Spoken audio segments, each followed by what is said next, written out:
Le Cœur est rond, saison 6, épisode 23. Sans plus tarder, je vais saluer mes collègues dans quelques minutes parce que on a tout un invité avec nous ce soir. On est super joyeux, super content, super honoré de le recevoir. Et je le salue à l'instant. Monsieur Brito, bonsoir, comment ça va? Bonsoir, ça va très très bien. Toi? Ben oui, ça va bien, merci. Bon, good. C'est bien gentil à vous d'avoir accepté notre invitation. Moi, je suis un grand fan, évidemment, de lutte. Puis là, c'est pas une insulte, hein, de lutte old school. Je suis en compagnie de mes collègues, bien sûr, Steve et Jesse. Ben oui. Et j'ai beaucoup de questions pour vous, Monsieur Brito. D'accord. Puis mes collègues vont sûrement se joindre. Il y a pas mal de monde en train de nous écouter aussi. Fait qu'il y aura peut-être des questions des gens qui sont avec nous dans le clavardage. Ma première question, OK? Parce que je connais bien votre histoire. Je connais passablement bien l'histoire de votre père. Je connais bien l'histoire de Varoussac et tout ça. Ma première question, alors que vous vous appeliez Louis Sardan et avant, là, évidemment, la WWF, oui. Est-ce que vous êtes allé faire une tournée des territoires américains de la NWA ou vous avez été plus dans le nord-est? Non, moi, ça a été plutôt le nord. La seule chose, dans les années 60, tout ça, là, on rappelle pas mal loin, c'est sûr que j'ai été lutter en Georgie, en Floride, un peu partout. OK. Et puis, avant tout ça, mon père, lui, il s'occupait des lutteurs nains, Beaver, Scalolo et tous les autres. Ben moi, c'est moi qui les emmenais, et puis je faisais les préliminaires un peu partout, des fois sur des noms parce que c'est pas important. Ben, c'est comme ça, puis on a fait pas mal toutes les États-Unis. Je vous parle du Texas. Je vous parle de l'Arizona, tous ces États-là, le Nord à part de ça, puis beaucoup quand c'était le père de Vince McMahon, ouais. Son père dans Washington, D.C., New York, Boston, c'est ça. Fait que c'est là que je me suis fait connaître à voyager avec les nains quand j'ai commencé. Et puis, j'ai fait ça pendant une bonne année et demie, presque 2 ans. Même dans une année, si je peux vous le dire, là, j'avais acheté un auto en 61, et puis 17 mois après, j'avais 140 000 milles dessus. J'ai voyagé pas mal. Ouais, non, c'est ça, parce que là, pour les gens, puis les gens qui écoutent notre émission, on en parle beaucoup de ça, de la route, hein, évidemment, puis Life on the Road, puis ainsi de suite, c'était pas facile. Fait que ça veut dire qu'à l'époque où vous êtes allé en Floride puis en Georgie, c'était quoi? C'était Barnett qui était là à l'époque aussi? Non, quand j'ai été en Georgie, c'était Buddy Fuller qui avait le territoire. Ouais, OK, ouais. Et puis là, après ça, j'ai été pour Cowboy Luttrell à Lee Graham en Floride. Ouais. Et puis, mais avant tout ça, mon premier territoire, quand j'ai commencé dans la lutte, c'était avec mon bon ami, plus qu'un ami même, pour moi c'était comme un frère, Tony Parisi. Mm-hmm. On a fait Tennessee. OK. C'était le premier territoire. Puis là, en arrivant là, le promoteur, il dit, il y avait un gars ici qui s'appelait Calza, très populaire. Fait qu'on s'appelait Gino et Tony Calza. Okay. Et on a lutté dans le Tennessee, là, Memphis, Chattanooga, Knoxville, toutes ces villes-là. Dans ce temps-là, ça devait être Nick Goulas qui était là, c'est ça? Exactement, c'est lui le promoteur, ouais. OK. Puis, mais vous n'avez pas connu dans ce cas-là, parce que même avant que ce soit, voyons, c'est pas je veux le nommer, le père de Jeff Jarrett, Jerry Jarrett qui soit partner avec lui, il y avait un Fuller aussi qui était là. Ou c'est un Welsh, en tout cas. Welsh, oui, il y avait les Welsh, eux autres qui étaient, Tennessee, tout ça, là, j'ai tout connu ça, ces gars-là. Là. Avez-vous déjà fait un tour d'avion avec Eddie Graham? Parce que ça a l'air c'était pas facile. Non, j'ai jamais vraiment fait ça. OK. En avion, mais on faisait toutes les villes, là, Tampa, Chattanooga, là, la Floride, là, c'est pas mal toutes ces villes-là. Fait que le sud des États-Unis, j'ai pas mal connu ça, la Georgie aussi. Et puis, c'était des territoires, là. C'est qu'on allait d'un territoire à l'autre. Il y avait tout le temps de l'ouvrage. Il y avait tout le temps de l'ouvrage, finalement. C'était ça l'affaire, c'était ça la beauté de cette époque-là. Là. Ben, c'est là que, quand on y pense, moi, après, tu sais, sur le coup, là, non, mais après, j'ai pensé, c'est à cause que, en allant avec les nains, je me faisais connaître. Mm-hmm. Fait que là, je prenais le téléphone, puis j'appelais Cowboy Lotro, qui était partenaire avec Eddie Graham en Floride. I'd like to come in, je peux...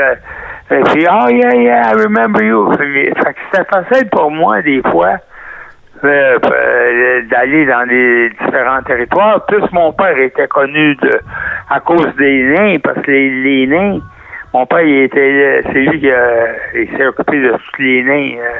Oui, puis c'était très, très populaire. On en a déjà parlé dans le show. Steve a fait une chronique là-dessus. Mon père, tout le monde connaissait mon père. Mm-hmm. Fait que, oh yeah, you're Jackson, come on in. Puis là, fait que là, quand on commence, c'est sûr que peut-être qu'ils vont vous prendre, peut-être que non. Et puis, mais en étant, ça m'a donné un bon coup de pouce que mon père était là avant moi.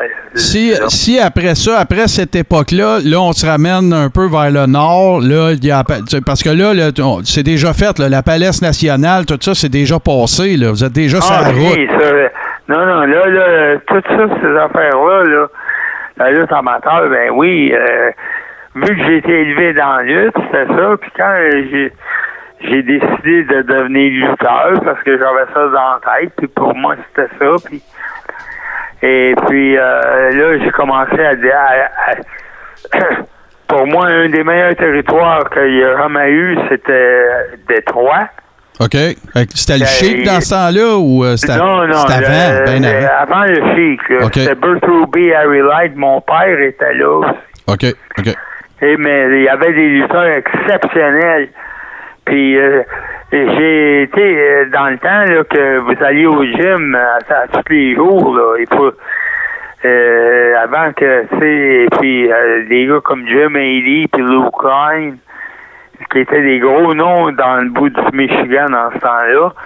Parce que le Michigan aussi avait beaucoup de lutteurs amateurs là, aussi. Ouais, là, oui, avec l'université. Et les autres sont devenus professionnels. Fait que vous appreniez à lutter avant de disons, lutter professionnelle, tu sais.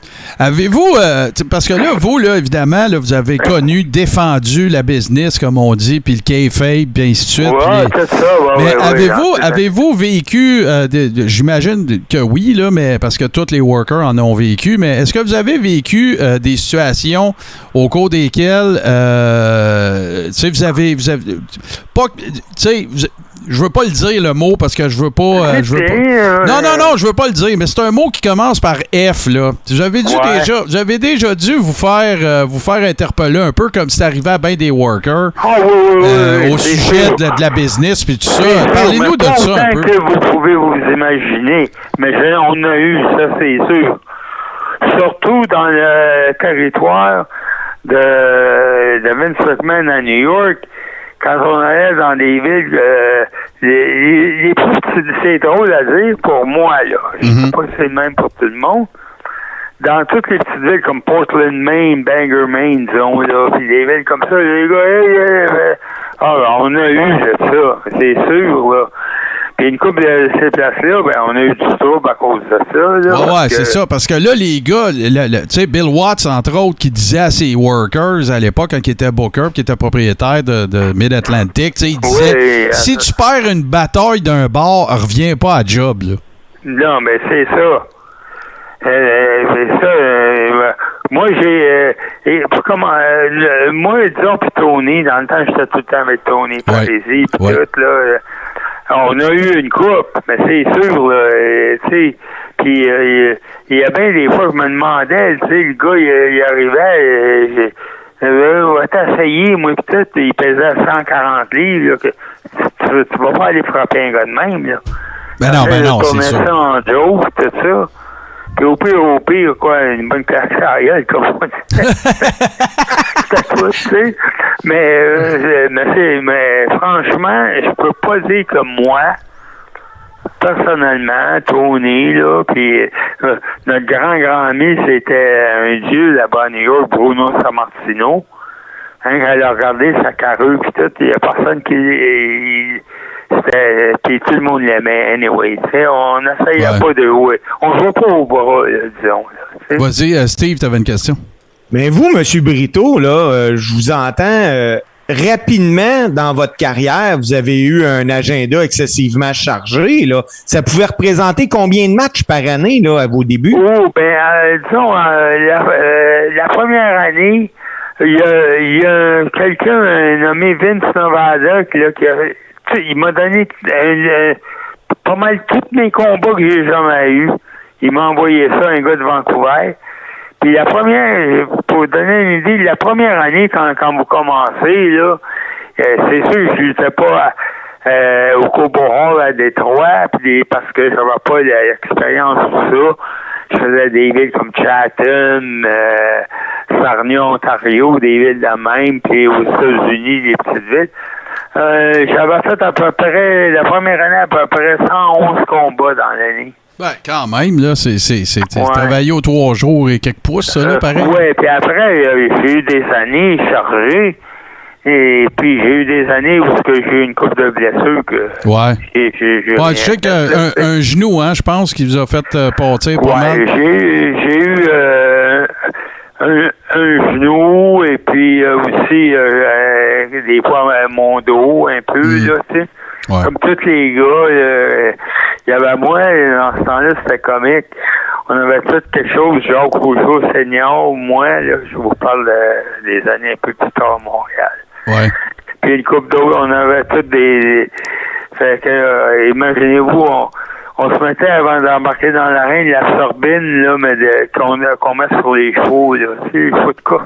Ouais, tu vas se faire aller l'antiflogistine. Puis, fait que, ça faisait partie de la game, ça. Puis, quand vous êtes jeune, là, tu sais, OK, on va... Puis là, je vais prendre 10 jours off, une semaine off. Après, je vais recommencer un peu à vous entraîner. Quand vous voyez, vous êtes capable de courir, vous avez la même, voyez, on rembarque dans l'arène. Ça finit là.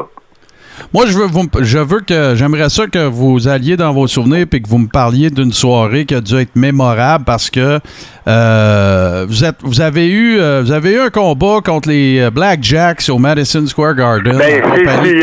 J'étais pour vous parler de ce combat-là. Ben, c'est moi, ça m'intéresse. Juste Monsieur Brito, attendez un peu. Je vais mettre le monde en contexte, OK?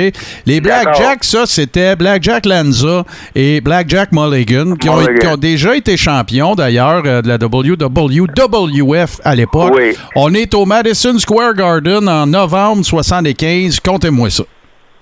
Bon, là, c'est sûr qu'on avait fait un peu notre chemin avant ça. Vince McMahon, le père, boum, boum, ah ouais, je m'en vais dans ce combat-là. Et puis là, ben, comme vous venez de mentionner, on prend les ceintures. Et puis là, c'est sûr, le Garden, dans ce temps-là, là, avec Bruno Sammartino, parce qu'il faut admettre que c'était pas nous autres qui mettaient 19 000, 20 000 personnes dans le Garden. C'était Bruno, mais quand même, on aidait. Ouais, mais vous les avez pas fait se sauver non plus, là. Non. Fait que là, la place... et puis là, on prend le titre, et puis après ça, on va à Philadelphie. Puis tout le monde savait, les amateurs de lutte. Fait que ça a été une grosse période pour moi. D'ailleurs, cette année-là, je peux vous dire, comme lutteur, simplement lutteur, ça a été ma meilleure, financièrement, ma meilleure année que j'ai jamais eue dans la lutte. C'était cette année-là, quand j'étais avec Tony à New York, qu'on a eu les ceintures de la WWF.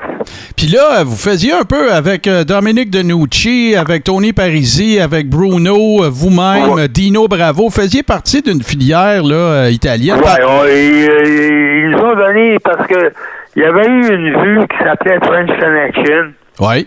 Vous vous rappelez de ça?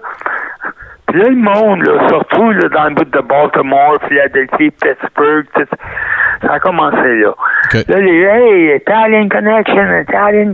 Tu sais, ben, il y en a dans le game, mais moi, je suis descendance italienne, mais en réalité, je suis né à Montréal. Je suis Canadien. Tu sais. Ouais, mais quand là, même, avec le nom, puis tout, tu faisais partie de la connexion italienne. Ouais, puis le film on a eu jusqu'à Tony Marino, Bruno Sammartino, Dominique Denucci, Tony Parisi, moi, puis il y avait du côté des vilains, Lou Albano, Tony Altamore, tabarnouche. Ouais. Mais là, j'ai une autre question pour vous. Parlez-moi un peu parce que c'est un des plus grands champions, c'est celui qui l'a été pendant le plus grand nombre d'années, 13 ans, 2-3 règnes et tout ça. Il a rempli le Madison Square Garden, je sais pas combien de fois. Parlez-nous un peu de Bruno Sammartino. Quel genre de... Tu sais, on l'a vu, là, c'était vraiment le champion des champions, l'image qu'il dégageait, tout ça, mais dans la vie, c'était quel genre de gars? Ah, oui. Ben, je peux vous dire que c'était tellement un gars simple que, je veux dire, il aurait parlé à n'importe qui. C'était pas un gars à une tête enflée, comme on dit, là. Mais c'était un gars excessivement. Puis ça, les gens le savent, là. Vous allez plus loin que la lutte. C'était un homme... C'était d'une force extraordinaire. Ah ouais, ça a été un des premiers hommes pour commencer dans le monde qui a fait un bench press de 600 livres. Ouais, exactement. C'est ça que je voulais le dire. Bon, puis des choses comme ça, puis il était... Mais... Puis c'était un gars que... Il avait tout le temps un bon mot pour vous. Si vous faisiez... C'était un gars, par exemple, qui demandait que vous faisiez la job, là, tu sais. Puis avec Bruno, là, quand on était à New York, là, je vais vous dire que même si on travaillait fort, au moins tous les 2 jours, il fallait aller au gym, puis s'entraîner, puis il s'entraînait avec nous autres, puis il nous poussait. Puis, tu sais, on respectait notre business, là. Ben c'est ça, là. La lutte, c'est ça. Puis on voulait assez bien paraître, puis... moi pis Tony, surtout, comme aussi Bruno, on n'était pas les plus grands au monde. Là. Vous luttez contre Jack Mulligan, qui était 6 pieds 7, 6 pieds 8.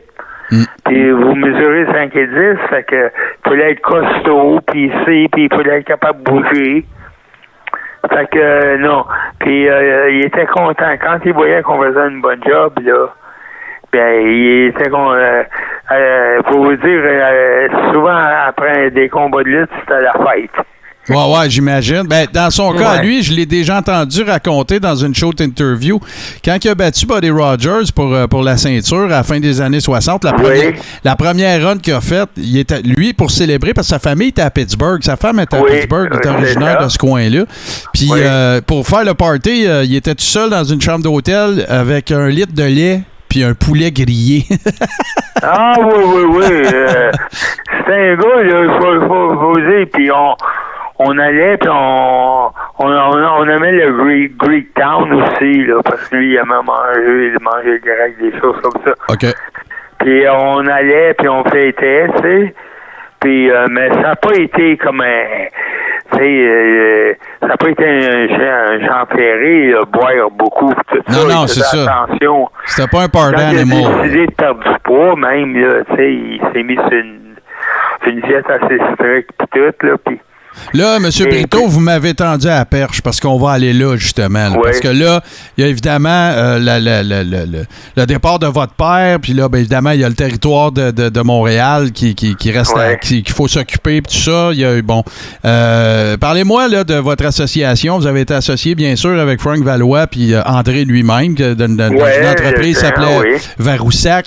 Parlez-moi de ces années-là, puis parlez-moi d'André un peu. On se tente jamais, évidemment, des histoires d'André, parce que c'est une légende, c'est un icône, mais... OK, André, pour commencer, il luttait, puis c'était Vince McMahon, le père encore, lui, qui nous l'a envoyé à Montréal, parce que avant ça, avec Grand Prix des années 70, il était à Montréal, tout ça. Puis là, il est venu, puis il est rentré dans l'office. Lui et Frank Valois, ils ont acheté des parts dans le bureau. que mon père m'avait légué quand il est décédé. Puis, ça a parti de là. Puis moi, puis lui, on est devenus de bons amis. D'ailleurs, j'ai beaucoup de photos. Puis tout, j'étais chez eux à LRB, en Caroline du Nord. Et puis, je restais là, puis tout ça. Puis, même quand il était ici, j'avais dans le sang les vannes, les vraies vannes, pas les minivans, avec un bubble top pour l'emmener pour qu'il soit confortable. Puis on allait faire les villes, que ce soit Rimouski, Gaspésie, n'importe où quand l'été, là, qu'on faisait la tournée, tout ça. Ouais. Puis, non. Puis, même quand c'est arrivé vers la fin, quand finalement il est parti. Il a vendu ses parts. Frank Wallois est parti. Il y avait eu un peu des petits désaccords avec Dino Bravo et tout ça. OK. Fait que là, il m'avait dit, suis-moi, pis ça. Puis moi, je voulais pas. Tu sais, déjà là, j'avais fait, puis souvent j'étais parti de la maison, puis tout ça. Puis je savais qu'avec lui, on serait parti des semaines puis des mois de temps. Ben ouais, absolument. Fait que je l'ai pas fait. Okay. Ça, c'est sûr que ça, j'avais aussi, j'ai dit, c'est mon père qui a tout donné avant de mourir, de monter ça, puis il va le garder, puis c'est moi, puis j'avais... Ouais, il y avait mal marché, finalement, tout ça.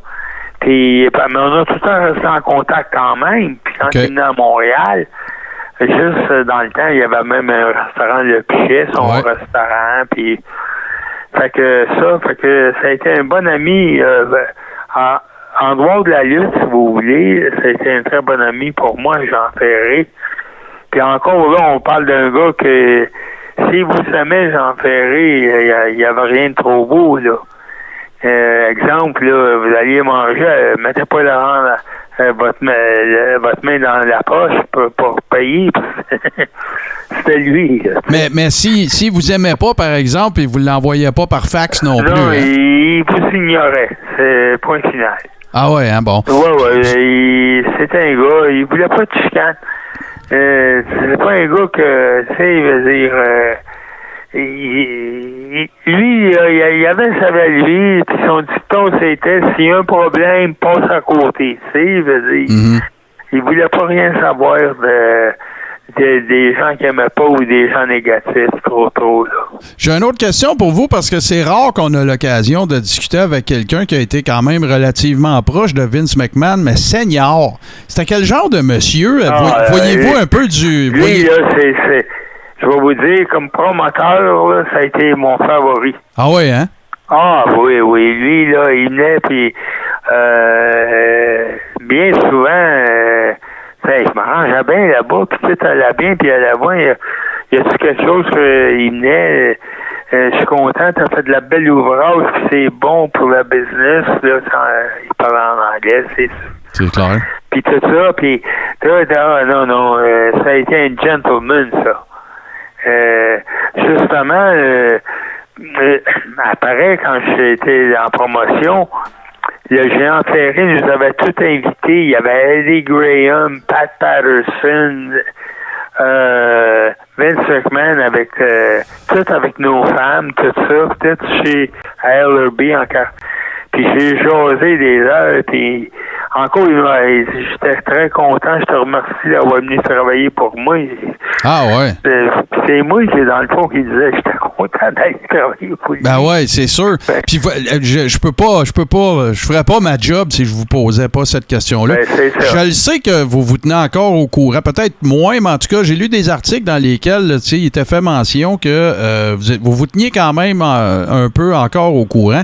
Vous faites le saut quand vous avez appris que Vince Junior avait quitté ses fonctions de président puis de CEO de la WWE? Non, pas vraiment. Maintenant, là, tu sais, des choses comme ça, j'ai appris, là, tu sais, je veux pas commencer à me mettre, là, surtout là, dans mon âge, à juger un puis l'autre, là. Moi, je veux pas vous commentiez les allégations. Moi, nous autres, toutes les trois qui sont en train de vous parler, moi, jamais j'aurais cru que de son propre chef, il s'était prêt down. C'est plus ça, là. Les histoires et les allégations, ça se réglera comme ça aura à se régler. Mais vous attendiez-vous que Vince McMahon arrête un moment donné? Non, j'étais un peu d'accord avec vous autres, là, tu sais. Mais j'ai pas porté plus attention qu'il fallait à ça, là, honnêtement. Steve, t'avais-tu une question? Oui, moi, M. Brito, là, j'aimerais ça qu'on parle un peu. Dans les années 70, vous étiez pas mal au Québec, puis vous avez entraîné votre jeune voisin qui est devenu Dino Bravo. Mais vous avez gardé une relation particulière. Dino Bravo, oui. Dino Bravo, on restait... Moi, là, je restais sur la rue Bordeaux d'un côté de la rue, puis lui restait de l'autre côté. Mais mes parents, avant ça, ils avaient connu les parents de Bravo. J'ai connu Dino Bravo, sa sœur, ses sœurs, son frère. Fait que là, il était venu avec mon frère Pierre dans le temps. Puis j'ai dit, tabarnouche, j'étais de l'air en shape, tout ça. Il commençait à l'entraîner. Puis d'une couple d'années après, ben là, il était rendu dans sa vingtaine.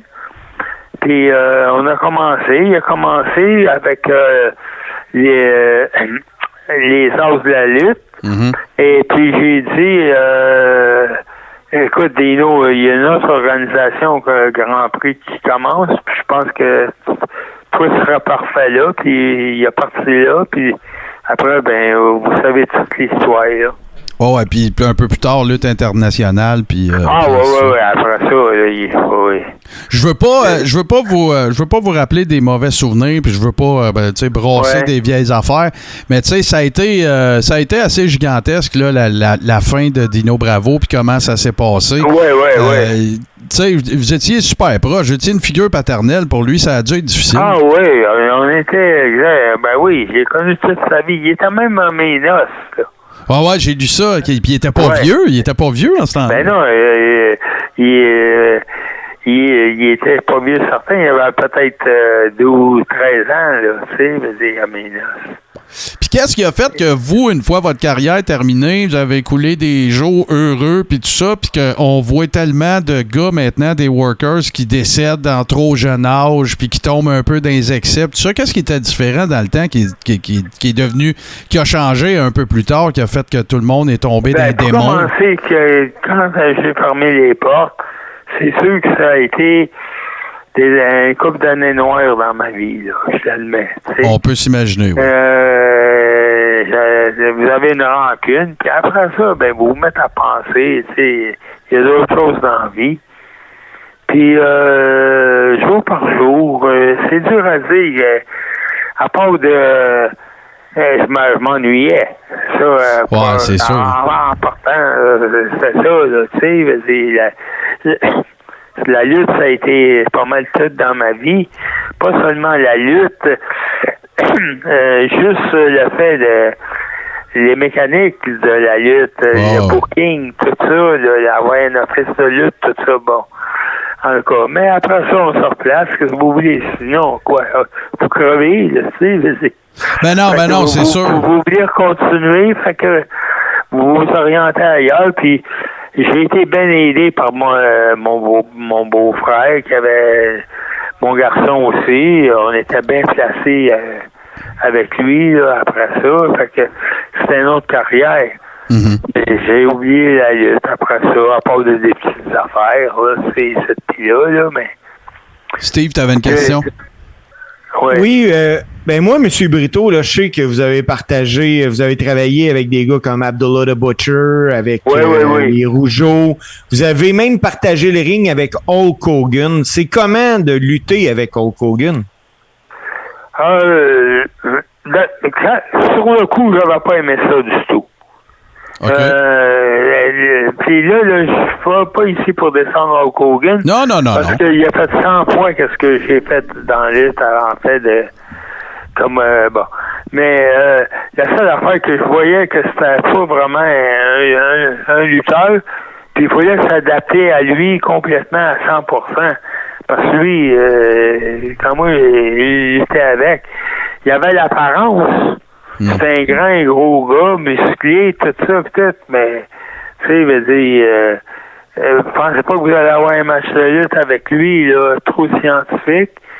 Puis, mais qu'est-ce que vous voulez? Ça fait partie du métier, tu sais. Mais je voyais le potentiel en lui envers les spectateurs quand ils l'ont vu. Puis, après que c'est que, tu sais, dans ce temps-là, le sauvé, il était pas plein, mais lui, il l'a rempli. C'est comme on dit, ouais.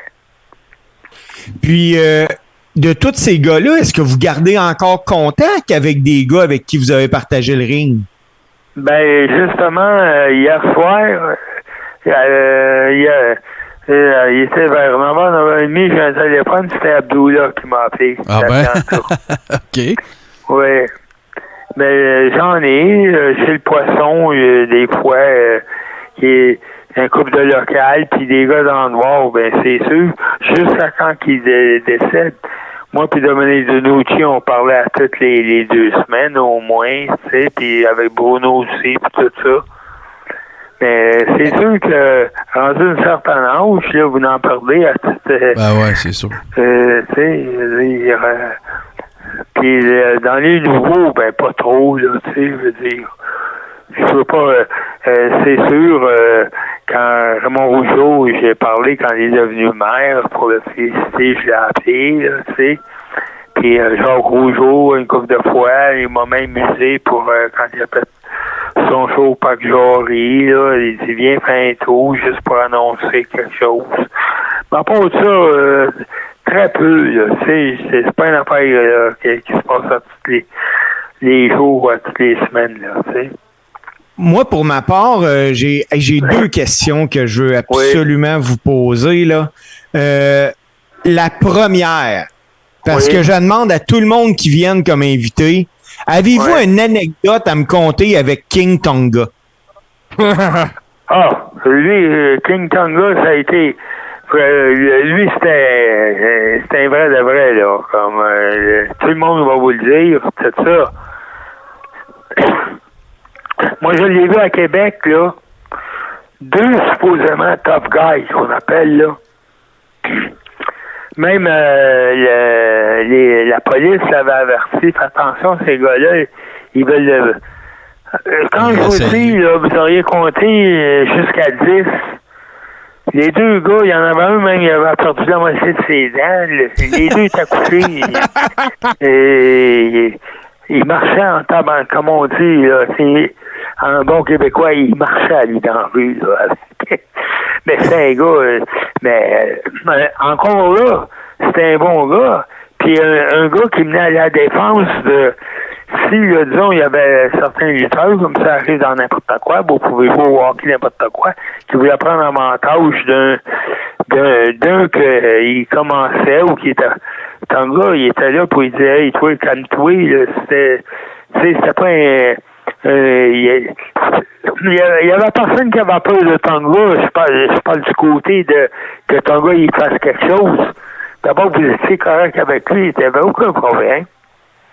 C'est un gars de famille aussi. Il avait tout le temps, il parlait ses enfants, tout ça. Et c'était pas un gars, mais allait pas l'écœurer, puis il y a eu une couple de choses, il paraît à Washington, D.C., mais ça, j'étais pas là. Fait que, tu sais, ou que des gars qui aimaient pas, qui figuraient qu'ils étaient noirs, qu'ils aimaient pas trop, puis il avait vidé une barre, les gars m'ont dit. Il y en a plein des histoires. Il y a même des gens mordu le nez d'un gars puis il a arraché. Là. C'est vrai, ça, là.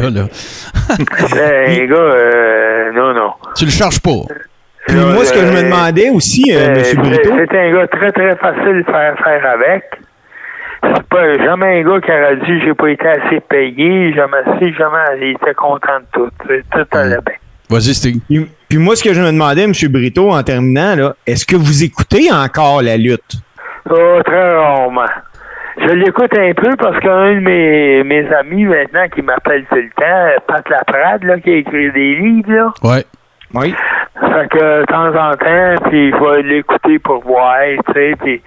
Mais c'est sûr, j'admire certains talents encore, là. Je vois des gars travailler. Comme l'autre jour, j'ai vu un combat à AJ Styles, il aurait pu travailler dans n'importe quelle décennie, lui-là. Tu sais, mais c'est différent aujourd'hui, mais quand même. J'irais pas dire parce que Colin, les gars font pas mal plus d'argent qu'on faisait dans notre temps. Hey, moi, monsieur Brito, je veux vous dire un énorme merci en mon nom, au nom de mes collègues puis aux gens qui sont là. Merci beaucoup. Je veux vous faire un compliment aussi, en fait. Moi, je vais avoir 50 ans là, l'année prochaine. Oui. Okay? Puis moi, avant d'écouter la WWE ou F dans le temps, oui. ça, moi, j'ai commencé à regarder la lutte. Principalement, ça n'a pas pris de temps que je les ai trouvés, là, mais moi, je regardais la lutte internationale le samedi, j'avais 14 ans. Je me souviens des belles années, puis je me rappelle de Samu, puis Alofa, puis Steve Strong, puis toute la gang, puis tout ça. Puis je veux vous dire aussi que moi, maintenant, tu sais, la business a changé. Mais moi, là, si vous me demandez de faire comment je dirais, la morphologie du lutteur parfait, là, là, il y a une image de vous là, dans notre diffusion. Là, c'est exactement ça. Moi, même encore aujourd'hui, je pense que c'est de ça que ça doit avoir l'air, un lutteur. Puis, tu sais, vous aviez un peu la morphologie de Dino aussi, puis Bruno, puis, tu sais, là, des gars qui rentrent à quelque part, puis tu sais que le gars, c'est un lutteur, puis t'as pas d'affaire à l'écœurer. Puis je trouve que ça manque un peu aujourd'hui. Ça n'enlève absolument rien aux workers qu'on voit. C'était comme ça dans le temps, puis c'est même qu'on opérait. Bon, ben, M. Brito, vous nous avez donné plus de temps que ce à quoi on s'attendait. Vous êtes super gentil, un gentleman. Merci beaucoup d'avoir pris le temps de nous parler. Là. Parfait. Okay. Merci, M. Brito. Bye-bye. Portez-vous bien. Merci. Bye-bye. Bye. Wow. Tu sais, Martin, là, on est chanceux dans la vie de pouvoir s'entretenir avec des gens de même. Le gars, là, hey, c'était un chum d'André, un chum de Bruno. Hey, écoute, attends un peu, là, pas juste ça. C'est un champion par équipe, la WWF, là.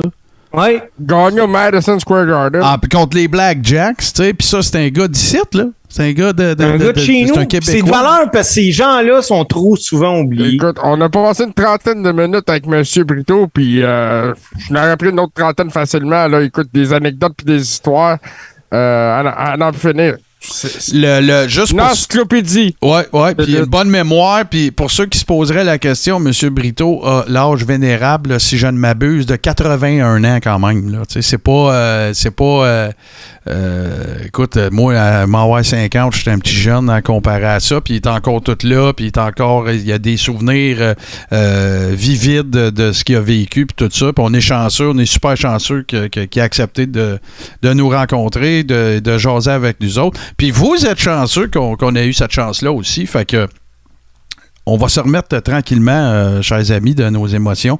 Ce qu'on va faire, parce que là, on a évidemment changé l'ordre un petit peu d'ouverture, mais on va faire une très, très, très, très courte pause audio, puis on revient avec les actualités tout de suite après ceci. Bon. Fait que là, oui, il y a eu... faut que je règle des affaires, les boys. Il y a eu un glitch qui a fait en sorte qu'il y a eu un décalage d'une semaine des derniers épisodes. La semaine passée, il n'y en avait pas en live sur Twitch parce qu'on ne pouvait pas. Sauf qu'il y a eu des épisodes qui ont été enregistrés. Ils sont tous disponibles maintenant pour ceux qui se poseraient la question. Il y a eu des publications qui ont été faites sur Facebook, mais il y a la feuille sale du 20 septembre pour laquelle tu es en compagnie, mon JC, de Marty Lang en plus. Oui, tout à fait. Marty s'est joint à moi. Ça a été très agréable. Oui, absolument. Fait que ça, c'est sorti. Puis il y a évidemment l'épisode de la saison 6, épisode 22, qui lui aussi est disponible tant du côté de toutes les applications, évidemment, de podcast que de YouTube. YouTube, si vous voulez aller faire un tour, ça a l'air de ça ici. Je me rappelle plus de mon password de l'ancien, mais l'image que vous voyez présentement, c'est le bon. Fait que allez faire un tour si vous voulez le voir également. Il y a un bon Scrapamania et tout ça. Ça, c'est la première affaire qui est réglée. Maintenant, on va tomber un petit peu dans les actualités.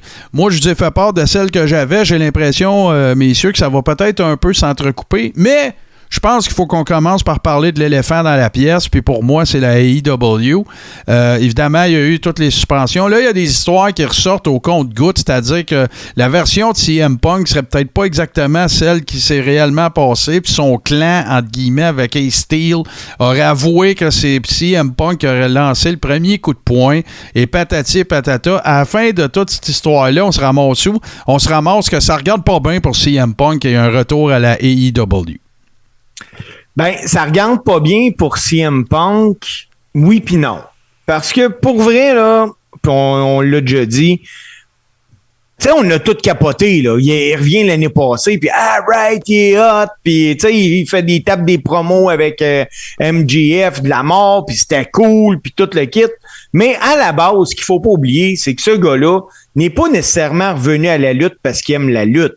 Non. Il est revenu à la lutte parce qu'il avait besoin de talking. Ben, écoute, ça...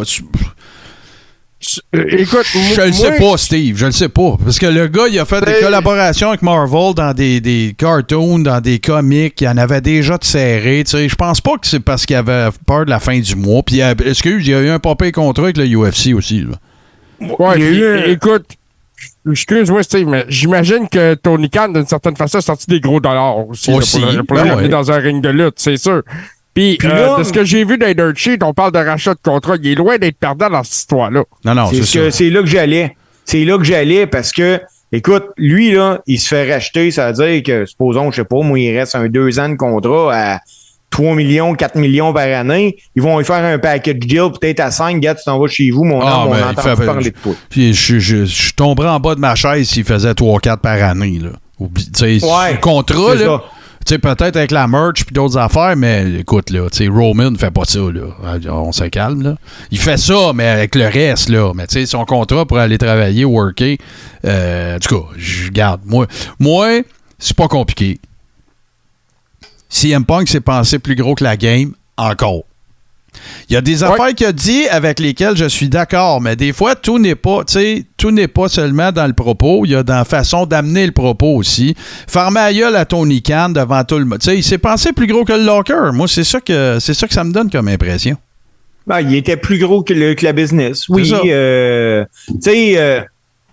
Est-ce que de dire que les Young Bucks, c'est des maillets, on le pense tous. Oui, mais c'est de la façon de le dire. Moi, je ne traite pas ces Young Bucks. Je m'en suis jamais caché. Écoute, j'aime pas les spots shows, les spots fest. J'aime pas ça. Mais, tu sais, il reste que Regarde, Steve, c'est pas dur. On paye, suppose, de la lutte 2 secondes. Tu travailles pour une compagnie, tu travailles avec du monde, c'est des collègues, c'est du monde avec qui tu dois coexister, puis tout le kit. Ça se fait pas, ce qu'il a fait. Mais ça veut pas dire qu'il n'y a pas des affaires qu'il a dites qui avaient pas raison. C'est juste que, là, l'enveloppe était maganée un petit peu, pas juste la lettre dedans, là. Puis là, ben, à un moment donné, tu sais, qu'est-ce que tu penses qui va arriver? Ramène Punk, ramène les Young Bucks, ramène Omega, ramène tout ça. Tu t'imagines, toi, qu'il se passera plus jamais rien, puis qu'il n'y aura pas de problème, puis que ça garde, là. Ils viennent de... Pourquoi, tu sais... Puis, oubliez pas une affaire, là. Là, MJF, il vient de re-signer. Ils ont réouvert le contrat pour lui donner des gros dollars. Tout ça pendant la suspension de CM Punk. Tu parles d'un addon, toi? Non, c'est clair. Fait regarde, les gars, tu sais, moi, je pense que si tu me demandais, tu sais, c'est quoi la gageure que tu prendrais sur qu'est-ce qui va se passer avec CM Punk à AEW? Ben, moi, en ce moment, là, je dirais qu'il revient pas. Ah, c'est fini. Non, je pense qu'ils n'ont plus besoin de cette publicité-là autour d'eux. Les grands perdants autour de ça a été la AEW parce que ils ont fait parler d'eux. Écoute, moi, là, tu me ramènes NGF, tu me fais des bons shows, mais on n'a même pas parlé. On a parlé juste de Punk puis l'affaire des Young Bucks. C'est ça. Il y a tellement d'affaires qui ont passé dans l'ombre à cause de ça que non. Hey, les boys, je sais pas s'il y a quelqu'un qui écoutait qui écoutait le dernier Carrero, mais en fait, l'avant-dernier plutôt. Mais on a fait nos promesses électorales. Et je sais pas s'il y a quelqu'un de la WWE qui a entendu une des miennes, mais ça a l'air qu'on va assister à un revampage des ceintures, les boys! Ben oui. Il est temps. Écoute, parce que ça fait dur, puis moi, les ceintures de champion, j'ai pas de problème avec. Les ceintures de champion romain par équipe, j'ai trouvé lettres au bout. Mais s'il vous plaît, faites de quoi pour la ceinture. Puis pas juste qu'elle soit belle, Chris, qu'elle veut dire quelque chose, là. La ceinture de champion intercontinental, faut faire de quoi avec ça, là? Ça presse, là. C'est comme de l'avoir sacré au vidange. Puis c'est rien contre Gunther quand je dis ça, là. Ça n'a rien à voir avec lui, là. Ça a à voir avec l'époque d'avant, puis quand Shinsuke Nakamura l'avait, puis qu'elle défendait jamais, puis tu sais, ils se sont pas aidés avec ça. Fait que là, j'espère que l'esthétisme des ceintures va correspondre aussi à un intérêt de les ramener pour que ça veuille dire de quoi, parce que là, c'est pathétique. Là. Moi, là, ça, c'est le point que j'ai de la misère. Autant que j'aime l'évolution que la lutte a faite jusqu'à un certain point, que moi, j'ai resté figé dans le temps pour les ceintures. Moi les aussi. Ceintures par équipe de Demolition, là, c'est eux autres que je trouve. Les British Bulldogs. Je ramène ça demain matin, moi. L'intercontinental du temps d'Ultimate Warrior, là, quand la strap est noire et non jaune, là, c'est elle que je trouve belle. C'est celle que Brett a eue. C'est celle que Brett a eue, c'est celle que Perfect a eue, c'est celle que Steamboat a eue, Macho Man a eue, c'est la ceinture intercontinentale, that's it, that's all. Le seul changement de ceinture qu'on n'a pas trop chiolé, là, tu sais quoi? C'est la ceinture NWA pour le 10 pounds of gold. Pour la Big Gold Belt, excuse. Ouais. Tu sais, c'est parce que la nouvelle, c'était hot. Tu sais, elle avait l'air vraiment d'avoir été sculptée dans un bloc d'or. Tu sais, ça était cool, là, tu sais. Mais sinon, là, tous les changements de ceinture, là. Non, mais c'est ça. Puis, pas une ceinture juste avec un gros logo WWE en milieu, comme ce qu'on a en ce moment. Moi, personnellement, ça a l'air d'un logo de super-héros cheap un peu que je remplacerais, là, tu sais. Ouais. Puis, justement, une belle plaque travaillée, quelque chose qui représente un peu l'histoire de la business aussi en même temps. Ouais, clairement. Hey, je continue parce qu'on a un gros show, les boys. Je suis super content que la gang de Vice, les mêmes producteurs, vont sortir bientôt. Tales from the Territories. Moi, c'est le... Si j'avais à parler de l'aspect de l'histoire de la lutte qui m'intéresse le plus, c'est ça, c'est les territoires. C'était, écoute, une époque, le Golden Age de la lutte, évidemment. Une époque où il y avait, écoute, des galas à tous les jours dans un territoire, à tous les soirs, puis ça revenait la semaine d'après, puis les workers apprenaient vite. Puis il fallait qu'ils reviennent une semaine plus tard avec un autre match, un autre finish, un autre angle, un autre storyline et tout ça. Et là, ben, c'est la même gang, c'est les mêmes gars qui vont produire ça. Le production value est toujours super bon dans les shows et tout ça, mais avec, évidemment, Dwayne The Rock Johnson à la production, avec Seven Bucks Productions ou Entertainment, là, je me rappelle plus. Puis Seven Bucks Productions. Bon, voilà. Puis, fait que là, ça va... Évidemment, il y a les gars de Vice derrière ça, mais ça va se retrouver sur Crave aussi. J'ai bien hâte de voir ça. Je suis très excité. Ça me manque même que Dark Side of the Ring n'existe plus. Merci, Argot Nerevarine. Ça, c'est tout qu'un nom. Forgot Nerevarine. Parfait. Merci du follow. Mais, fait que j'ai bien hâte de voir ça. Je sais pas vous autres, si vous êtes craqués de suivre ça, parce que ça va en prendre beaucoup d'affaires à propos de bien des affaires à bien du monde. Vas-y, Steve. Non, vas-y. Écoute, moi, j'ai vu qu'il y a une longue liste de collaborateurs, de gens qui ont collaboré pour raconter leurs histoires dans les territoires. Puis, naturellement, vu que c'est la même gang qui a fait Dark Side of the Ring, je suis pas mal hype par rapport à ça, parce que j'ai l'impression qu'ils vont vouloir nous en mettre plein la vue, qu'ils vont vouloir nous épater avec des affaires qu'on ne sait pas. Puis c'est là c'est tout le côté de cette production-là. Et en même temps, l'ajout de Dwayne The Rock Johnson à cette équipe-là, je pense que ça va amener quelque chose de plus. Je sais pas quoi, mais on verra. Bon, ouais, c'est ça. Vas-y, Steve. Ben, moi, ce qui m'allume dans ce genre de documentaire-là, puis moi, j'appelle ça un documentaire parce que... c'est pas mal ça. Tu sais... Mettons, là, mon oncle qui a jamais écouté la lutte, là, il peut écouter ça puis il est capable de le comprendre. Ouais. Ben moi, ça va être... Darkseid, les boys, j'écoute encore ça, moi, là. Je trippe encore, là. Je les ai réécoutés, moi aussi, les 2 premières saisons. J'écoute les biographies des NI, je les écoute encore de temps en temps. Puis même la deuxième run, là, parce qu'il y en avait eu une avant, là, avec Brett, puis Sean, puis tout ça. Ultimate Warrior, qui est pas mal bon. Il y a évidemment HBO avec... auquel Pat Laprade a collaboré d'André.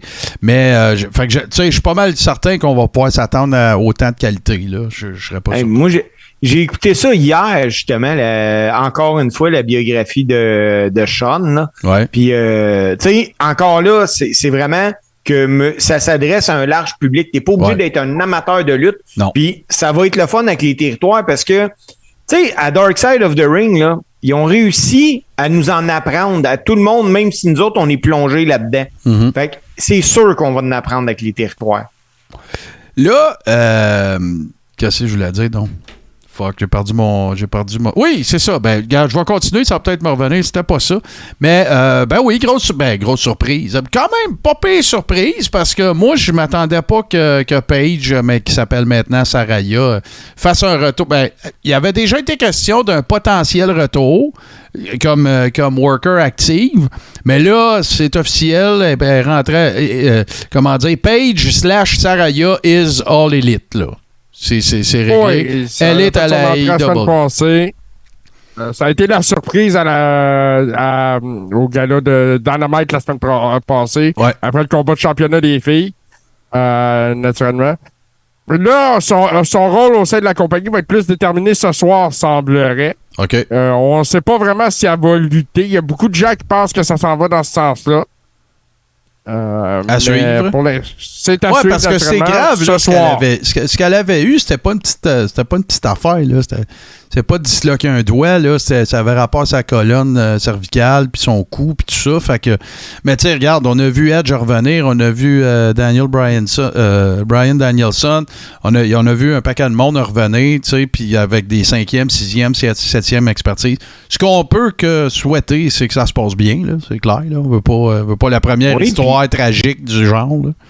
C'est une très bonne ajout pour la division féminine de la AEW. Tu sais, elle vient de te monter ça d'une coche, là.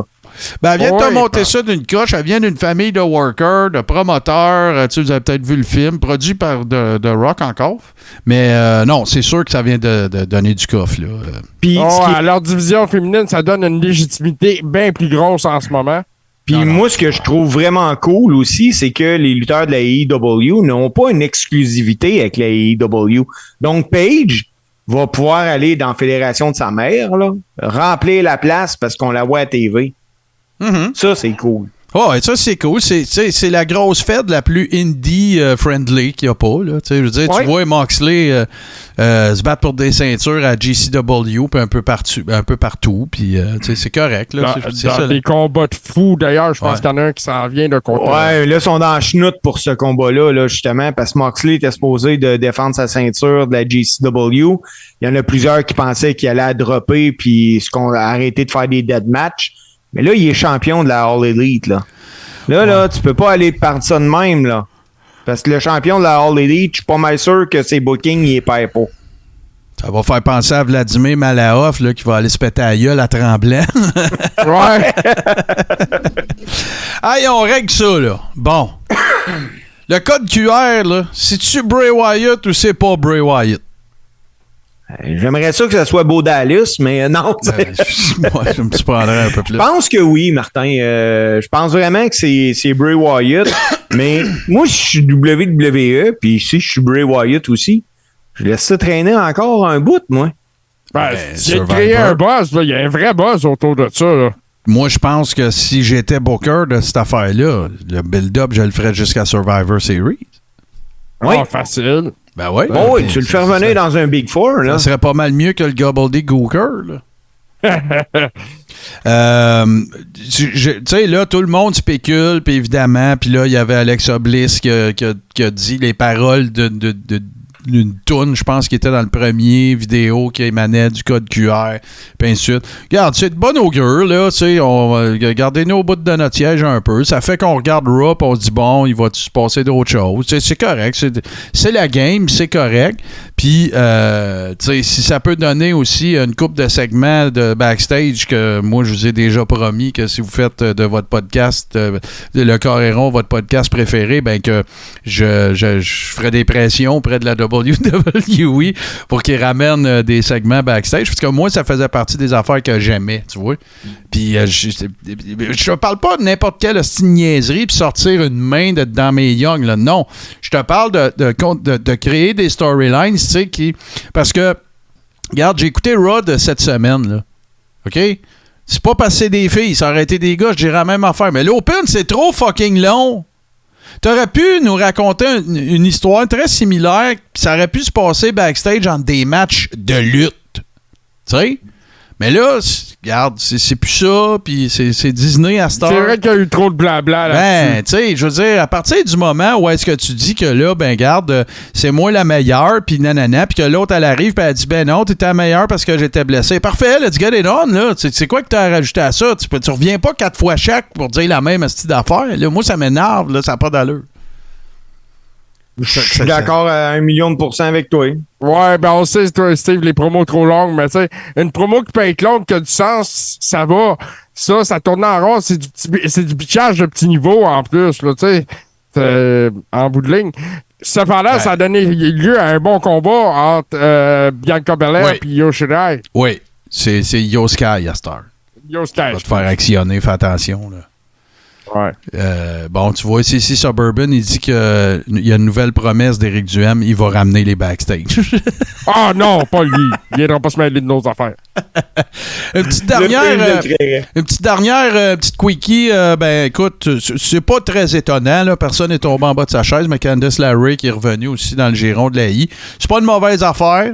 Parce que là, on va se le dire, là, tu sais, Rhea Ripley, je sais qu'elle était blessée, puis elle peut pas travailler dans le ring, fait qu'elle fait des spots avec Judgment Day, ça c'est correct. Mais là, tu sais, tout tourne pas mal autour là, de Damage Control, puis de Bianca Belair, puis ses petits chums, puis tout ça. Ça fera pas tort de remettre un petit peu, de rallonger le banc un peu, tu sais, on va le dire demain. Il y a aussi, ça a comme passé un peu sous silence, mais Lacey Evans aussi qui est revenue.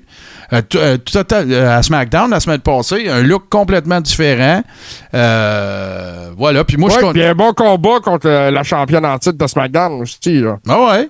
Puis là, moi, je suis content. Je suis vraiment content pour Sami Zayn. Je trouve ça. Kevin Owens, je trouve qu'il flotte un peu. Là, Gargano, je l'haïs pas. Là, c'est bien correct. Mais je vois pas où ça va mener, ça, cette histoire-là. Mais je continue de dire que moi, la place où je vois Sami Zayn, Fantasy Booking, tout le monde, préparez-vous. La place où est-ce que je vois Sami Zayn, c'est avec Austin Theory. Ah, si j'ai vu les deux, là. Pour la mallette? La mallette, les conspirations, le gars qui se fait toujours avoir, c'était The Chosen One. Tu sais, là, je le vois tellement. Puis je voudrais pas qu'il soit juste son mouthpiece, là. Tu sais, ça pourrait être son espèce de pas de bras droit, mais un peu le même rôle que. Là, c'est sûr, si tu demandes à Sami, t'aimes-tu mieux ton rôle là? Ben oui, il va dire oui, j'étais avec le champion, puis il était avec la main storyline de la compagnie. On est bien content. Mais, tu sais, ils sont 5, là. Sami, s'il est juste avec une autre personne, son talent va encore plus éclore, je pense. Je le vois tellement avec lui, là, ça n'a pas de sens. Moi, d'après moi, ils vont dropper Sami hors du Bloodline avant War Games. Je le sais pas. Je le sais plus. Tu sais, moi, là, j'ai atteint, puis ça me déplaît pas, mais j'ai atteint un seuil avec la I que je suis plus capable de faire des prédictions parce que j'aime bien ce que je vois Triple H faire, là. En ce moment, c'est assez... Écoute, c'est du renouveau. Ouais, je donne sa chance, tu sais, je veux pas... c'est ça. Moi, les boys, là, je vois ça un petit peu différent de vous autres, peut-être. Bon, on sait bien. Le gars qui aime pas la crème glacée, là, c'est ça. Puis même que je te l'explique, là, tu vas peut-être être d'accord avec moi. Présentement, la WWE utilise bien Sami Zayn parce que grâce à Sami Zayn, tu vois tout le temps du Bloodline. Puis je t'explique, il était où le show lundi? Il était à Edmonton. Et où est-ce qui est SmackDown? Il était à Winnipeg. Les Usos sont pas là. Parce qu'ils peuvent pas rentrer au Canada. Voilà. Mais en ayant Sami, que tu me le mets à l'écran, t'es capable de me donner à Fio du Bloodline encore. Oui, parce qu'il va être avec Solo Sikoa en plus à SmackDown. Oui, ben oui, parce qu'il lutte contre Madcap Moss et Ricochet là, vendredi. Là. Fait que, tu sais, il l'utilise bien. Wow. Ricochet. Il est encore haï, lui. OK. Oui, pas sûr. Ils l'ont sorti. Ils l'ont mis avec le lutteur générique. Ouais, c'est ça. Mais pour vrai, tu sais, ils l'utilisent bien. Puis moi, je pense que ils vont peut-être le garder encore un petit bout dans Bloodline, justement, parce que ça lui permet d'avoir de la Bloodline pendant le temps qu'ils sont au Canada. Non, c'est sûr. C'est stratégique un peu. Mais tu sais, pour Sami, moi, c'est un feeling, là, tu sais, j'ai pas... mais je le vois vraiment là. Mais là, les gars, avant qu'on passe à la prochaine étape de cette 23e édition de la saison 6, j'ai une annonce à faire, puis cette annonce-là est audiovisuelle. Et j'espère que les gens qui sont avec nous autres vont être disponibles. Denzel Denis, oui, on sait, t'as hâte à Scrapamania, on sait, t'as hâte au top 5, mais on a des segments à passer, mon chum, et en voici un.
Oui, mesdames et messieurs, c'est ce samedi, 1er octobre, dès midi, que nous allons regarder, conjointement bien sûr avec vous, le pire pay-per-view de l'histoire de l'humanité, c'est-à-dire Heroes of Wrestling, qui avait été diffusé à l'époque le 10 octobre 1999 et qui est une abomination à peu près dans tous les sens du terme.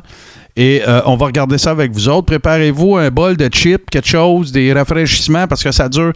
C'est 2h30 infectes que nous allons analyser pour vous. Oui, il y a les Bushwhackers, il y a Nikolai Volkov, Iron Sheik, 60 ans plus tard.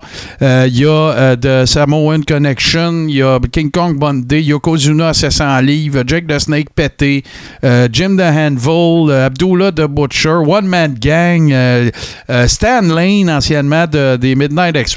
Écoute, un shit show monumental pour lequel le producteur a dû s'excuser. C'est vrai que ça donne le goût, hein? Fait que, non, ben oui, mais on va vous présenter ça façon, bien sûr, le Carré-Rond, n'est-ce pas? Et, ça va se passer ici, donc, dès midi, samedi, sur Touski TV. Et on espère que vous serez des nôtres parce que c'est un one-time only.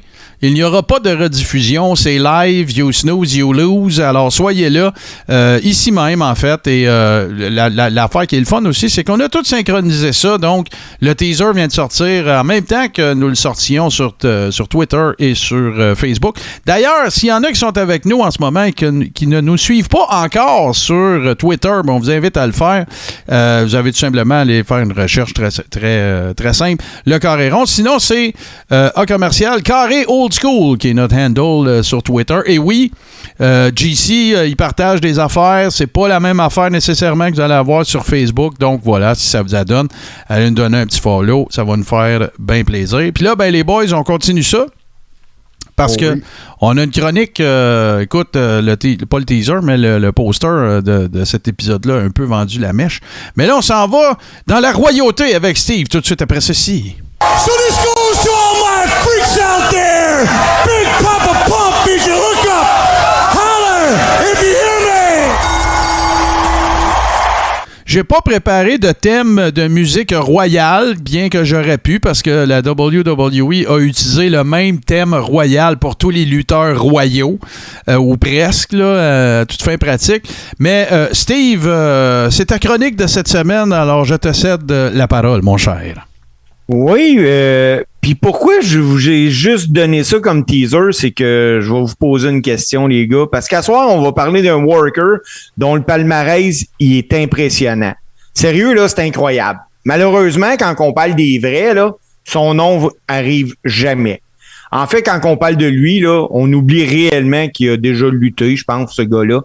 Pourtant, si je vous dis que le gars a été champion par équipe de la NWA Texas une fois, champion de la NWA Central States 2 fois par équipe, champion par équipe de la Eastern Sport Association, champion 5 fois de la WNA Western State Champion, 3 fois champion par équipe de la NWA Western States, membre du Wrestling Hall of Fame, récipiendaire du prix Inspiration, lutteur le plus inspirant de l'année remis par le Pro Wrestling Illustrated en 72, qui est membre du Temple de la renommée de la WWE. Si je te demande un nom, JC, vite, à qui tu penses? Écoute, je sais pas. Martin. À part Jerry Lawler, là. Martin. Bobby Shane. À soir, les boys, on parle de Lord Alfred Ace. Ah, ben oui, toi, Oh. His Lordship, oui, absolument. Ben écoute, on n'en parlera pas, c'est toi qui vas en parler, let's go. Ouais. Né à Londres, Ace, peu de gens savent ça, c'est une ceinture noire en judo. Il a commencé à s'entraîner à la lutte sous la direction de Sir Atoll Oakley. À ses débuts, il luttait sous le nom de Judo Al Ace. Il est apparu sur le circuit britannique à la fin des années 50, puis jusqu'à la fin des années 60, mais à la fin des années 60, il a quitté le Royaume-Uni pour se rendre aux États-Unis. Il a commencé sa carrière aux États-Unis, puis ça, c'est surprenant parce qu'il travaillait comme babyface. Il y a eu des rivalités avec pas mal toutes les top heels à l'époque de différents territoires. Puis la période la plus importante pour lui, ça a été son passage avec la Lincoln Promotion en tant que The White Angel. En 72, il luttait pour le championnat du monde des poids lourds de la NWA face à Dory Funk Jr. Il a battu Dory Funk Jr., mais Dory Funk Sr. a attaqué l'arbitre après le match, puis pour une raison que tout le monde ignore, ça a causé la disqualification de Funk Jr., fait que ça lui a permis de reprendre son titre. À la même époque, Vince McMahon Sr., il engageait Ace à l'occasion quand il voulait remplir une bonne gate, puis il faisait affronter Bruno Sammartino.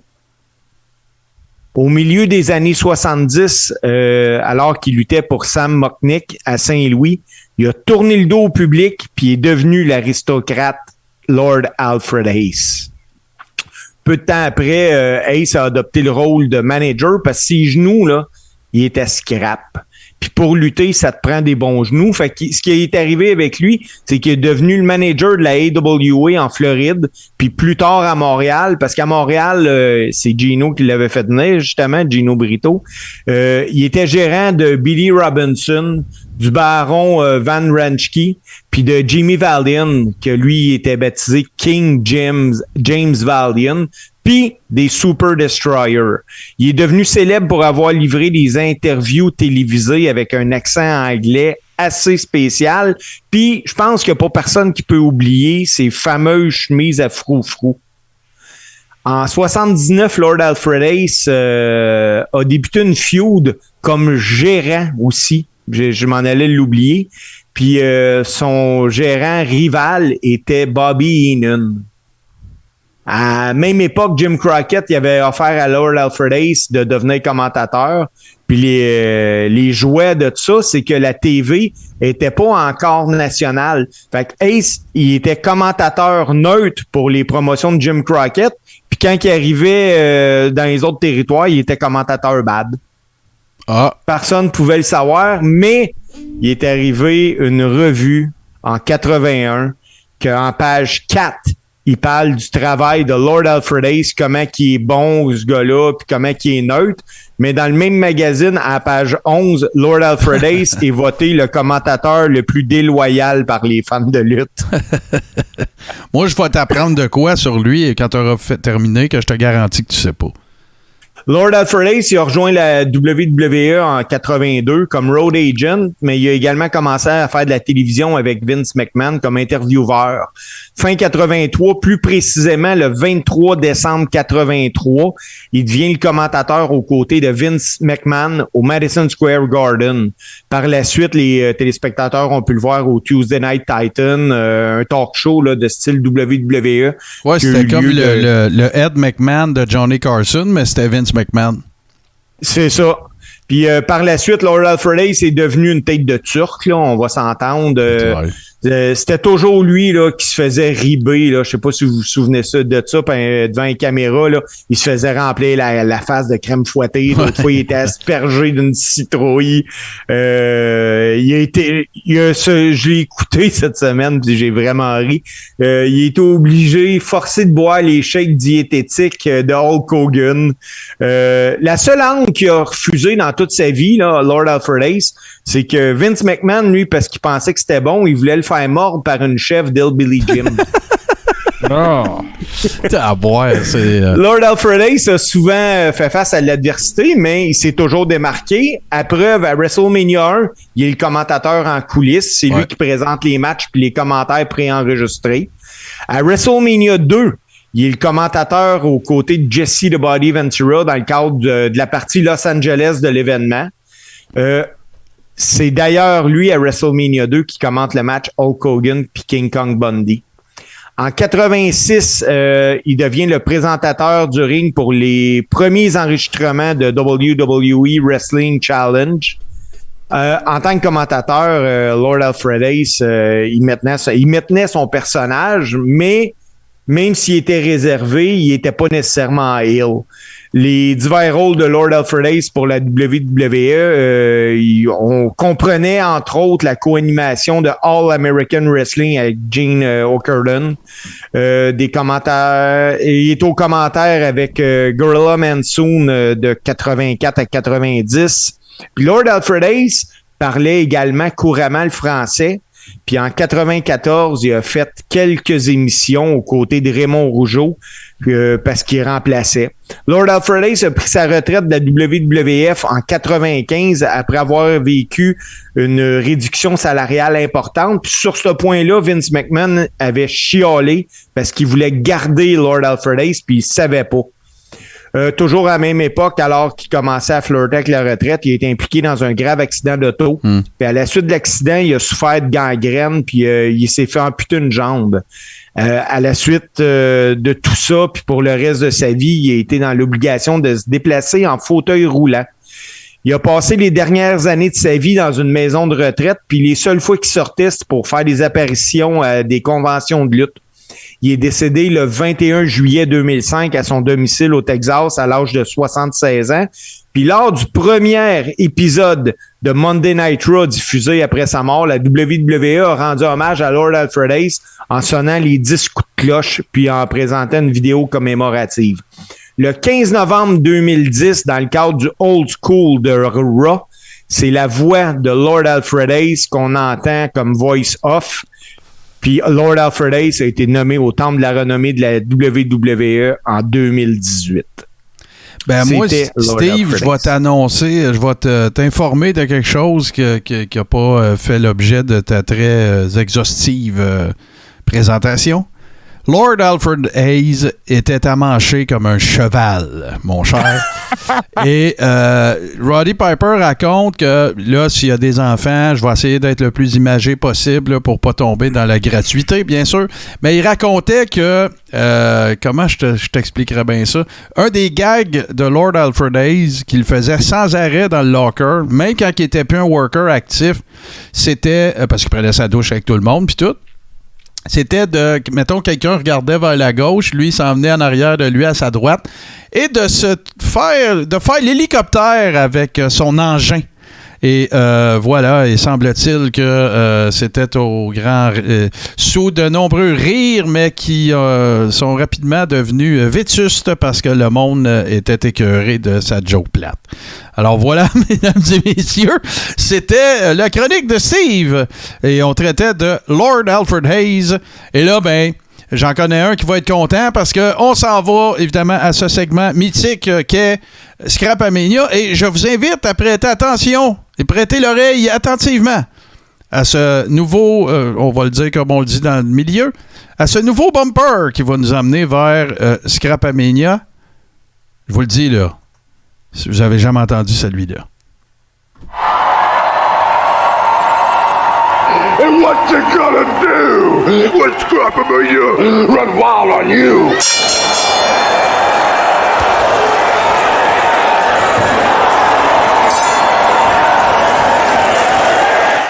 Calme-toi, JC, il faut que tu attendes que ça finisse.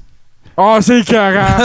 Vous avez manqué à la face à JC pendant que ça roulait. Écoute, je pensais qu'il était pour une crise d'apoplexie. Mais tant mieux si t'es heureux. Des gros mots, Martin, écoute. Tant mieux si t'es heureux. Je trouve ça écœurant. Bon, ben, vous direz merci à un certain Frank Pocket qui a travaillé là-dessus. Et on a eu bien du fun. On a ri comme des caves. Ça a pris 2 heures. Ça aurait dû prendre 5 minutes. Écoute, oui, bien sûr, Scrapamania, c'est quoi? Ben, évidemment, ce n'est jamais une insulte envers les workers. Hein? C'est toujours... on traite beaucoup plus des talents ou non de marchandisage des différentes fédérations, particulièrement, je dirais, la WWF à l'époque et la WCW. Et là, ben... J'ai le sentiment que JC, cette semaine, nous amenait dans un monde un peu plus hobbyesque, un peu plus passe-temps pour les jeunes et les moins jeunes. Et là, ben, tu vas commencer par nous expliquer c'est quoi ce cossin-là, qui est un genre de... C'est toujours un cossin, hein? C'est pas mal toujours ça. Oui. Et là, ben, c'est un mélange entre une game de Mississippi, une game de pool, Hulk Hogan, l'Undertaker, puis des toupies. C'est la meilleure manière que je peux écrire ça. Là. J'imagine que le concept dans ça, c'est qu'il y en a une qui sorte l'autre toupie. Ouais. Mais c'est ça, c'est aussi simple que ça. Je pense que les points s'accumulent en plus. Là. Mais on voit s'il y a des petits jetons. On peut voir que d'autres lutteurs, là, des comme Jake the Snake Roberts. OK, oui, je comprends. Puis, il y a plusieurs toupies, donc. Puis le terrain semble en pente. Là. Je connais pas vraiment les règles du jeu, mais c'est un cossin. Ouais, il y a les petites pins aussi pour scorer les points, là. Mais oui, définitivement, on va le dire très officiellement, c'est un cossin. Exact. On continue, mon cher JC, et on reste un peu dans le même thématique, mais là, si vous pensiez que ce qu'on vient de vous montrer, c'est un cossin, la prochaine, c'est vraiment... l'Olympe de la cossin parce que ça, en tout cas, regarde, on va la présenter là. Il y aurait semble-t-il un système de points dans cette histoire-là, un genre de cercle, tu sais, la bonne vieille game de billes là, comme on jouait quand on était petit, notre sac de billes là. Mais là évidemment c'est avec des billes, avec des photos insérées des workers de la I là. Ouais, qu'on voit pas clairement d'ailleurs. Puis tu sais, les billes ça se salit vite en plus. Personnellement, c'est ça, c'est des billes avec des faces de lutteurs dedans. C'est ça. On fait de la merch pour faire de l'argent. Quand t'es rendu, tu sais, il faut que t'expliques que là, les enfants, vous allez faire un beau cercle, puis là, les gars, là, c'est une cossin. C'est une cossin. Mais quand même, c'est bien qu'ils expliquent aux enfants, parce qu'il y en a peut-être qui savaient pas comment jouer aux billes. Et là, je refais mon speech habituel. Sting est le worker le moins chanceux de l'histoire du marchandisage. Parce que là, tu sais, parce que là, on parle, puis là, on parle pas de Surfer Sting, là. On parle de Sting de Crow, là. Tu sais, le personnage badass qui descend à rappel du plafond avec un bat de baseball, la face masquée. Quoi de mieux pour incarner, n'est-ce pas, la puissance, la badassness qu'un cerf-volant? Ben, tout à fait. C'est Sting en cerf-volant, avec un cerf-volant accroché après lui. Un autre cossin marchandisé par la WCW des années 90. Même la figurine n'a pas l'air très contente d'être là. Non, c'est ça. Puis l'image que vous voyez au centre, c'est pour montrer que le cerf-volant est bien attaché derrière lui, n'est-ce pas? Oh, oui, c'est ce que ça voulait démontrer, l'emballage sur le côté comme ça. Le petit garçon sur l'image a l'air heureux. J'imagine qu'il n'a pas joué longtemps avec son cassin.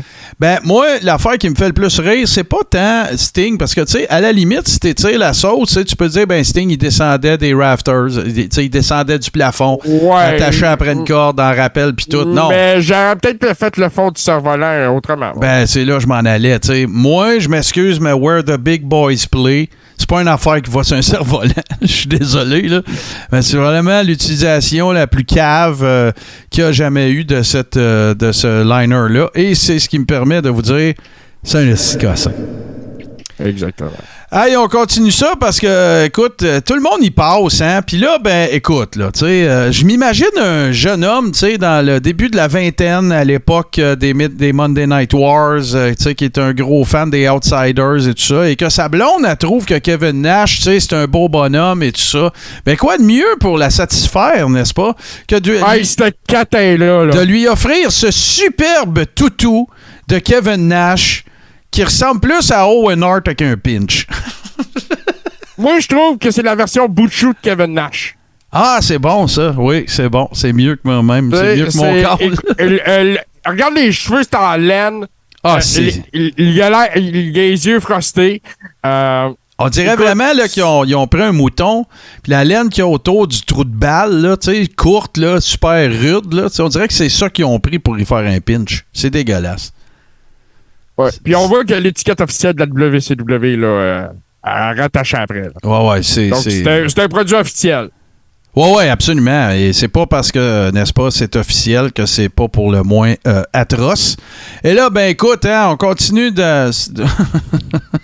on continue dans les toutous, mon cher JC, parce que, hein, de toute l'histoire des toutous, là, celui de Kevin Nash, là, il faisait dur, là.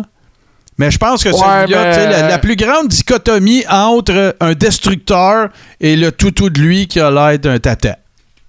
Ben, c'est ça. Moi, je pense qu'ils se sont trompés et qu'ils ont compris Gilbert.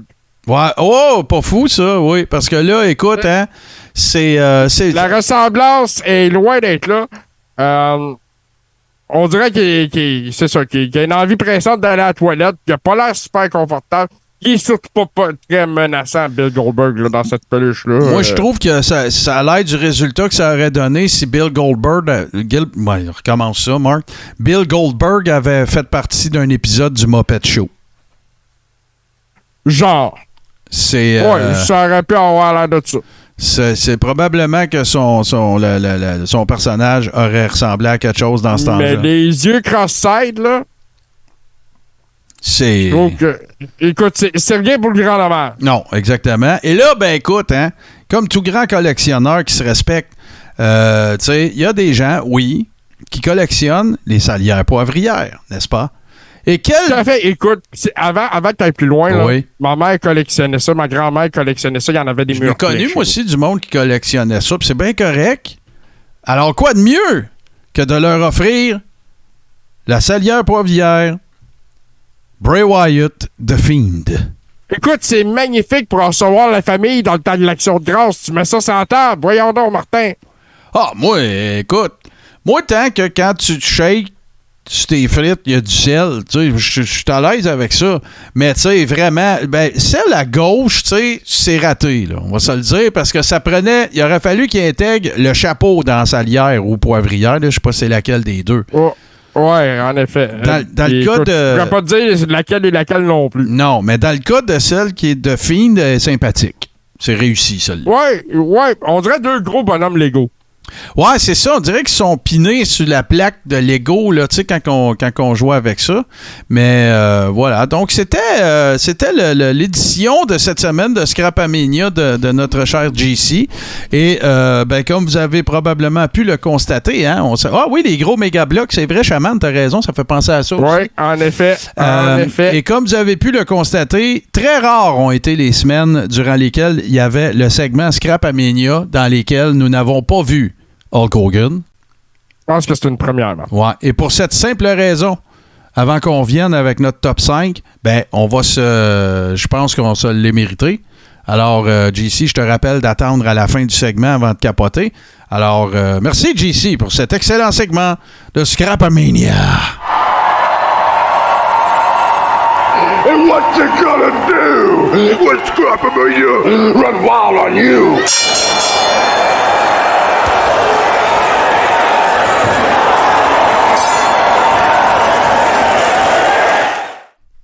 C'est magique. Cette semaine, j'ai demandé aux boys de préparer un top 5 des pires finishes. Là, on va s'entendre, OK? Il y a des affaires qu'il faut tout de suite qu'on détermine. Un, c'est souvent pas les workers qui choisissent les finishes. Fait que, tu sais, moi, je ramasserai pas de workers. C'est eux autres qui les scrapent, mais c'est pas eux autres qui les choisissent, OK? Ça, c'est la première affaire que je veux dire. Et la deuxième affaire, ben, il n'y a pas d'allégeance, c'est at large, là. WCW, Indie, la I, n'importe quoi. On parle du top 5 de nous trois, des pires finishes, et avec une petite explication. Et le sort en a voulu, chers amis, que j'ai fait comme Guillaume Lepage, j'ai fait un tirage mené par la firme Godette et Godette. On commence ça avec GC. On va les faire les 5 à la fois. GC, c'est-à-dire, tu fais tes 5, je fais mes 5 et on y va avec... Non, tu sais quoi? On va revenir à notre classique. Les valeurs sûres, Martin. Les valeurs sûres. Alors, on commence avec GC, number 5. Écoute, au numéro 5, puis il a fallu que je creuse pour trouver le nom, parce que je connaissais pas le nom du move. Il appelle ça Trip to the Batcave. Bastion Booger.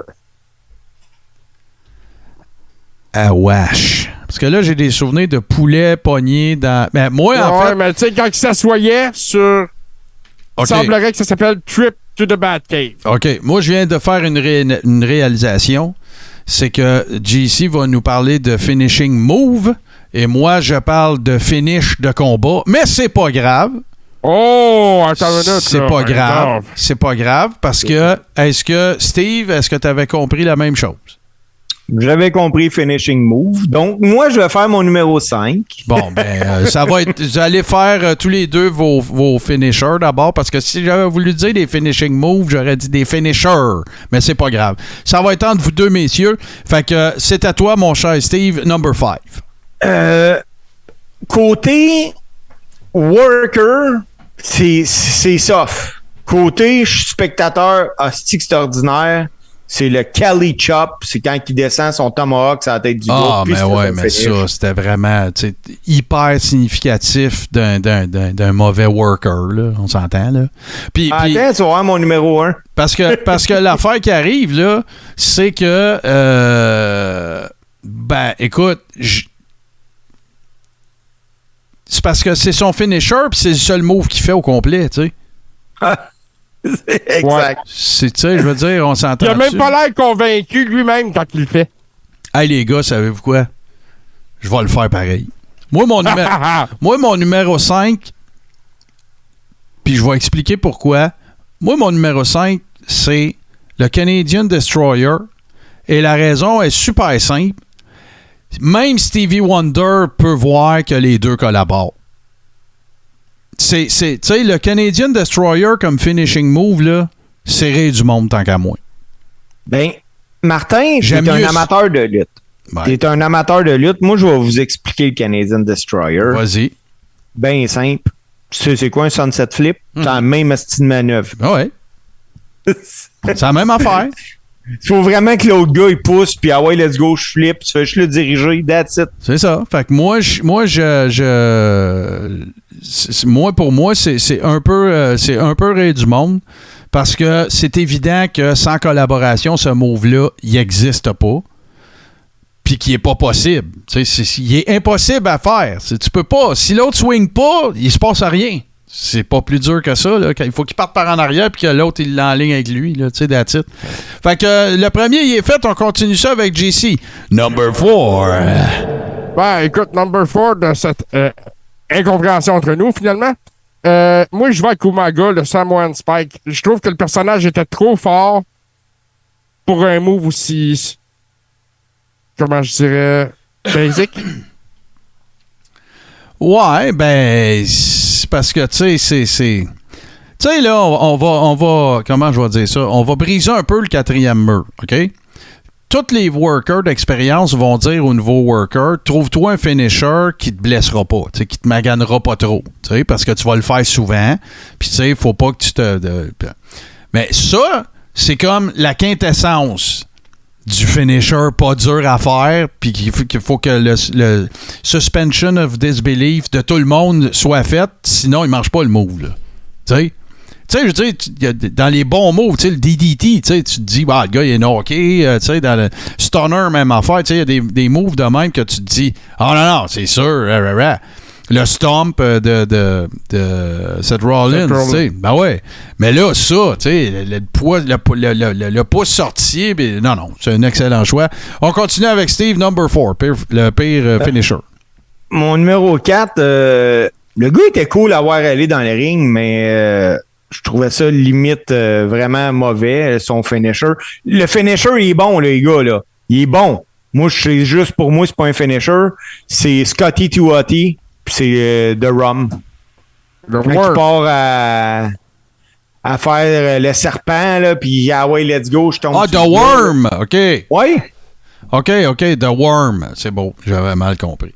W-O-R-M. Oui, c'est parce que ça n'a pas sorti de même dans ta bouche, mais c'est bien correct. Ah, ça, c'est correct. Il n'y a pas de problème. C'est tout à fait normal. C'est la connexion. C'est ça, on est de toute façon, c'est le même qu'on t'aime, Steve. Moi, mon number 4, ça va être puis encore une fois, c'est un excellent worker, c'est un gars incroyable. Moi, c'est le Attitude Adjustment. Je trouve ça pourri. Tu sais, tu compares ça avec un powerbomb, là, c'est la même affaire, mais sur l'autre sang.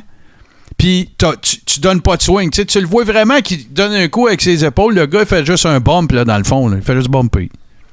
Puis l'attitude adjustment, là, fut un temps, dans le temps de Thuganomics, là, il faisait ça à Big Show, puis c'était fini, là.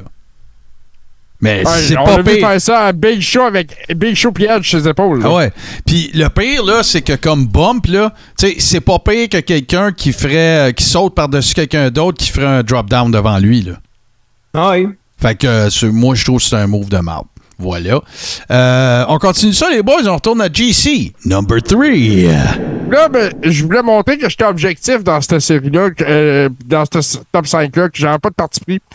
Le neutralizer de Cesaro. Ah. OK? Moi, tu viendras pas me faire à croire que tu passes à main un gars de même.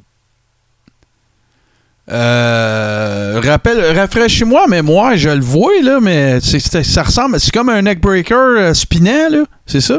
Non, OK, oui. OK, non. C'est. Il pogne, là. Ça ressemble un peu. À flat sur le ventre, en position de partout pilon un peu. Ouais, ça ressemble un peu. C'est comme le contraire du finisher du finisher d'AJ Styles, mais c'est à l'envers. Ouais. Et, le gars, il a un moveset écœurant. Il y a ça. Ouais, mais tout est dans le craquement de cou avant. Ouais, ça, c'est vrai. Ah, c'est ça. C'est ça. Hey, on continue avec Steve, number 3.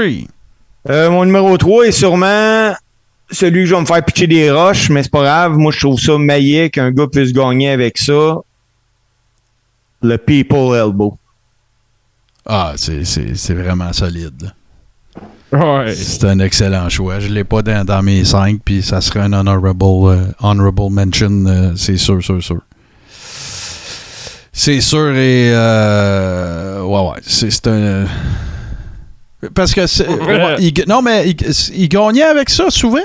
Ben, c'est qu'au début, il gagnait avec ça, puis à un moment donné, il a dû avoir quelqu'un à WWE qui a allumé. Fait qu'après ça, il a changé, puis il faisait le People Elbow, le gars kick out, puis il faisait le Rock Bottom. Ouais, c'est ça, exactement. Mais au début, c'était le finish. Okay. C'était le People Elbow. On l'a vu gagner des ceintures avec ça. Là. Oui. OK. Ben moi, mon numéro 3, c'est pour les mêmes raisons que je vous ai expliqué tantôt. C'est parce que je trouve ça pas stratégiquement intelligent. Puis c'est le Flying Headbutt. Tous ceux qui ont eu ça comme finisher, ils ont tous fini en chaise roulante ou pire. C'est pas dur. Puis le seul qui l'a pas, que ça y est pas arrivé, c'est Harley Race. Puis savez-vous ce qu'il a dit à la fin de sa carrière? Scrapez ça, ce move-là, vous faites pas ça. Fait que moi, c'est le Flying Headbutt. On continue ça. Number 2. Ben, au numéro 2, Martin, moi, j'ai JBL avec la Close Line from Hell. Moi, j'aime ça une belle close line dans un combat, là, mais celle-là, là... Ah, moi, j'ai la trouvé écœurante. Moi, j'ai la trouvé écœurante, sa close line. Je trouve que c'est la close line avec Stan Hansen qui avait l'air la plus vraie. Ben, elle était vrai. Moi, je le considère. Je le confirme. Moi, je l'aimais pas. Bon, ben écoute, c'est ton top 5, JC. T'as le doigt. J'espère. T'as le doigt. On continue ça avec Steve, number 2. Mon numéro 2, les boys, ça s'appelle le Battering Ram. C'est le finish des Butchwalker qui mettait la tête d'un en dessous du bras puis il donnait un coup de tête au gars en courant. Excuse-moi, c'est mauvais. Effectivement, c'est vraiment pas très, très bon. Oui, Nick des Illuminés qui dit dans la même lignée que le Attitude Adjustment qu'il y a le Angle Slam. C'est vrai. C'est vrai. Tout à fait. Moi, c'est pas le move que je me dis, oh fuck, c'est fini. C'est. Non, tout à fait. Je me ferai pas d'amis. Je me ferai vraiment pas d'amis. Je suis désolé. Vous allez. Si Jacques écoute ça, je m'excuse. Mais le finisher des Rougeaux, là, c'est mon seul par équipe. Là, on n'avait pas dit par équipe ou pas par équipe, là. Mais le finisher des Rougeaux... Ah non, tiens, garde. Je vais le mettre en mention honorable, parce que j'en ai un autre. Puis là, je vous rappelle que je fais tout ça sur le fly. Le finisher de Demolition. C'était maillet, ça. Le elbow du deuxième. Deuxième câble, le gars. Tu sais, tu le voyais en plus. Tu sais, quand que le premier move était fait, tu voyais qu'il faisait bien attention, pour tout bien le placer, pour qu'il puisse le repousser sur l'autre bord quand il était pour tomber son coude sur le chest. C'était cheap. C'était vraiment cheap, là. C'était pas un très, très grand move.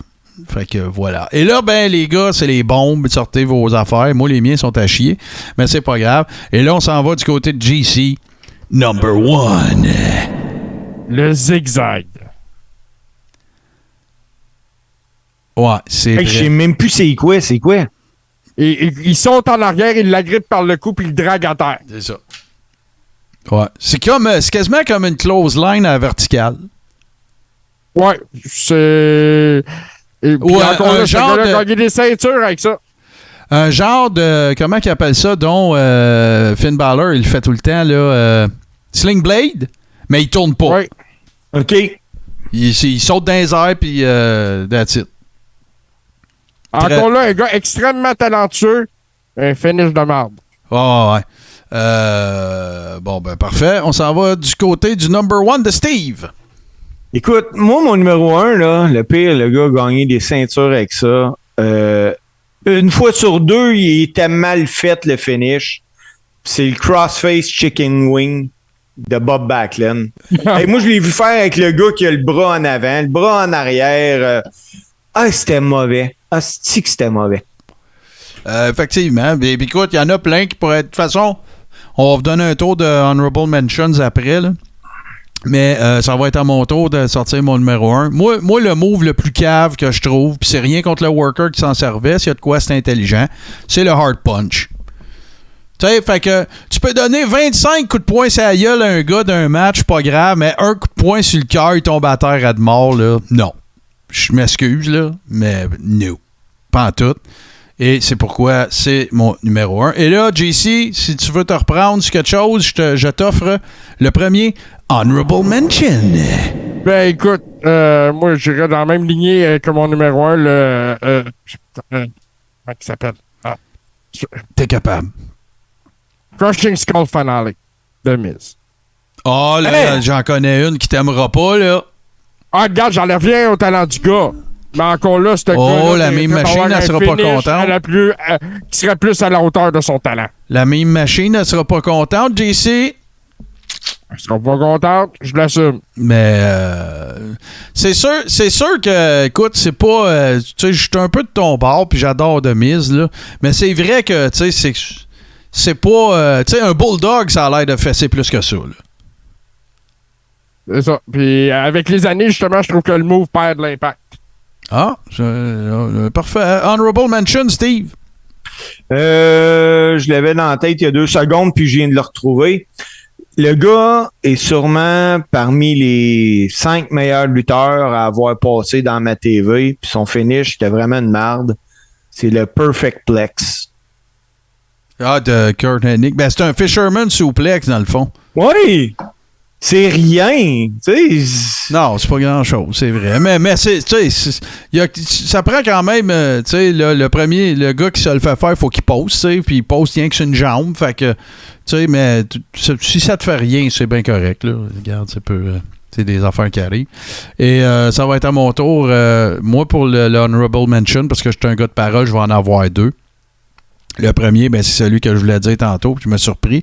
Mais, tu sais, le fameux finishing move des Rougeaux à l'époque de Pierre-Carl Ouellette, qu'il y en a un sur le troisième quart, où ses épaules à Jacques, il prend les mains, puis là, l'autre, il part par en avant, puis il fait juste, dans le fond, une culbute par en avant, qui est comme un senton, là, dans le fond, mais pas senton, là, parce qu'il se rentre pas à la tête à la dernière seconde. C'était pas des gros chars, là, on va se le dire, là. Je suis désolé, là, mais c'était pas une grosse affaire. Et mon numéro 1 dans les Honorable Mention, ben, sorry pour les fans du plus grand marchandiseur de l'histoire, mais c'est le leg drop. Tu sais, Big Boot leg drop, merci, bonsoir. Tu sais, non. C'est parce que c'était Hogan, je comprends, c'était une autre époque. Mais le leg drop, garde, là, c'était n'importe... Non, c'était n'importe quoi. N'importe quoi. Mais ce qui est pas n'importe quoi, mes chers amis, c'est le segment Les Deux Tounes, bien sûr. Et là, ben, ce soir, on a décidé de rendre hommage à la très jolie, très talentueuse Saraya qui fait un retour à la AEW, pardon. Et on va conclure ça avec un hommage, bien sûr, aux workers italiens, parce que pour ceux qui se soient joints à nous en chemin, on a eu la très grande opportunité d'être joints par Gino Brito en ouverture d'émission, qui nous a consacré une 40aine de minutes. On a pu lui poser des questions. Pour ceux qui ne sont pas des membres de la plateforme Patreon, qui ne sont pas des Ribbers, ben, vous allez devoir attendre à samedi pour l'entendre et à la semaine prochaine pour le voir. Mais je suis allé avec... Puis elle est vraiment bonne, vous écouterez ça comme il faut. Je suis allé avec... ça rock! Ouais, je suis allé avec le thème de Santino Marella, qui est pas mal bon, qui est pavarotien et rock en même temps. C'est vraiment pas mal intéressant. Fait que avant de vous revenir, chers amis, pour le close, ben on vous laisse sur, évidemment, ce très mythique segment, Les Deux Tounes, puis on vous revient tout de suite après.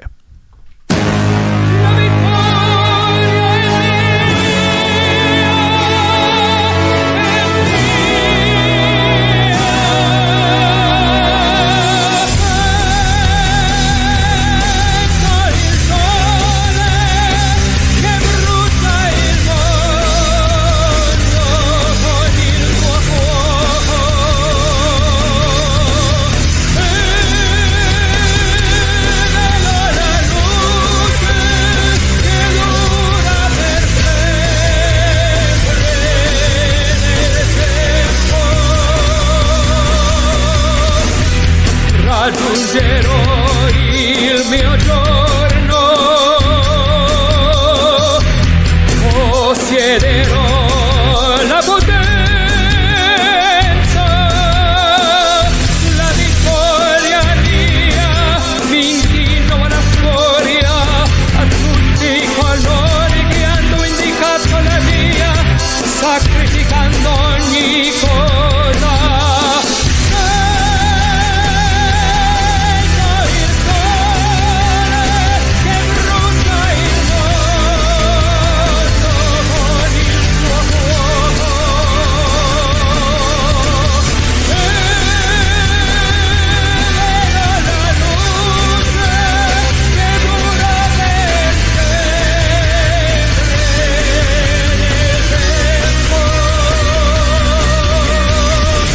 E adesso è il mio turno di scrivere di nuovo la storia. La vittoria è mia. Sento il sole che brucia il mondo con il suo fuoco. E vedo la luce che dura per sempre.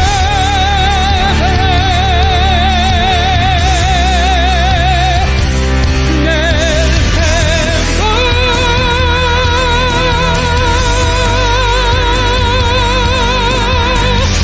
E adesso è il mio turno di scrivere di nuovo la storia. Raggiungerò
Zombify.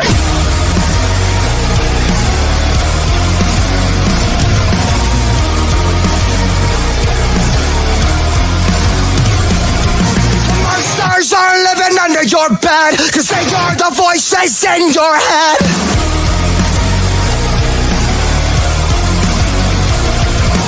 Zombified by the lies they said, we've become the walking dead. Everybody's on the edge. Oh no, they'll never let go. Something you said 10 years ago. They're canceling you. And they won't stop till everybody's zombified. They're clogging us with lies like it's formaldehyde. We're dead inside. Don't put it on, let this go. When it stops, we'll never know. We're hypnotized. And they won't stop till you're zombified.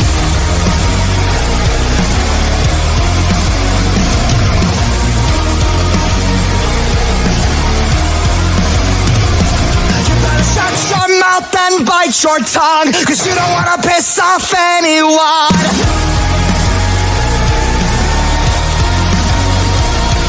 You're traumatized by the damage done. Welcome to America. Everybody's on the edge. Oh no, they'll never let go. Something you said 10 years ago. They're canceling you. And they won't stop till everybody's zombified. They're pumping us with lies like it's formaldehyde. We're dead inside. Don't put it on, let this go. When it stops, we'll never know. We're hypnotized. And they won't stop till you're Zombify.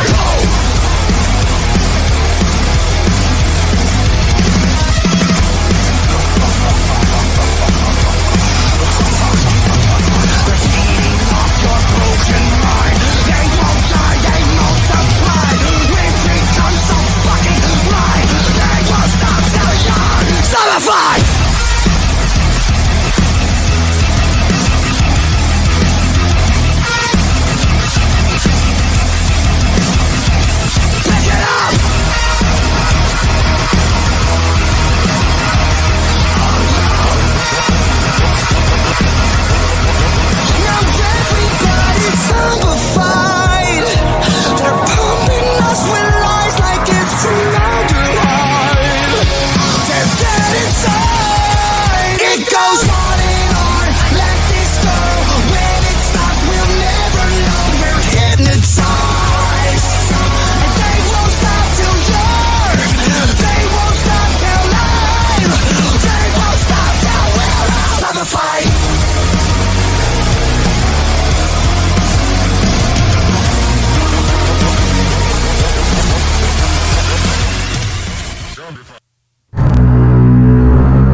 si vous voulez vous clencher un festival, le Jason Fest, et non pas J-E-S-U-N, mais bien J-A-S-O-N.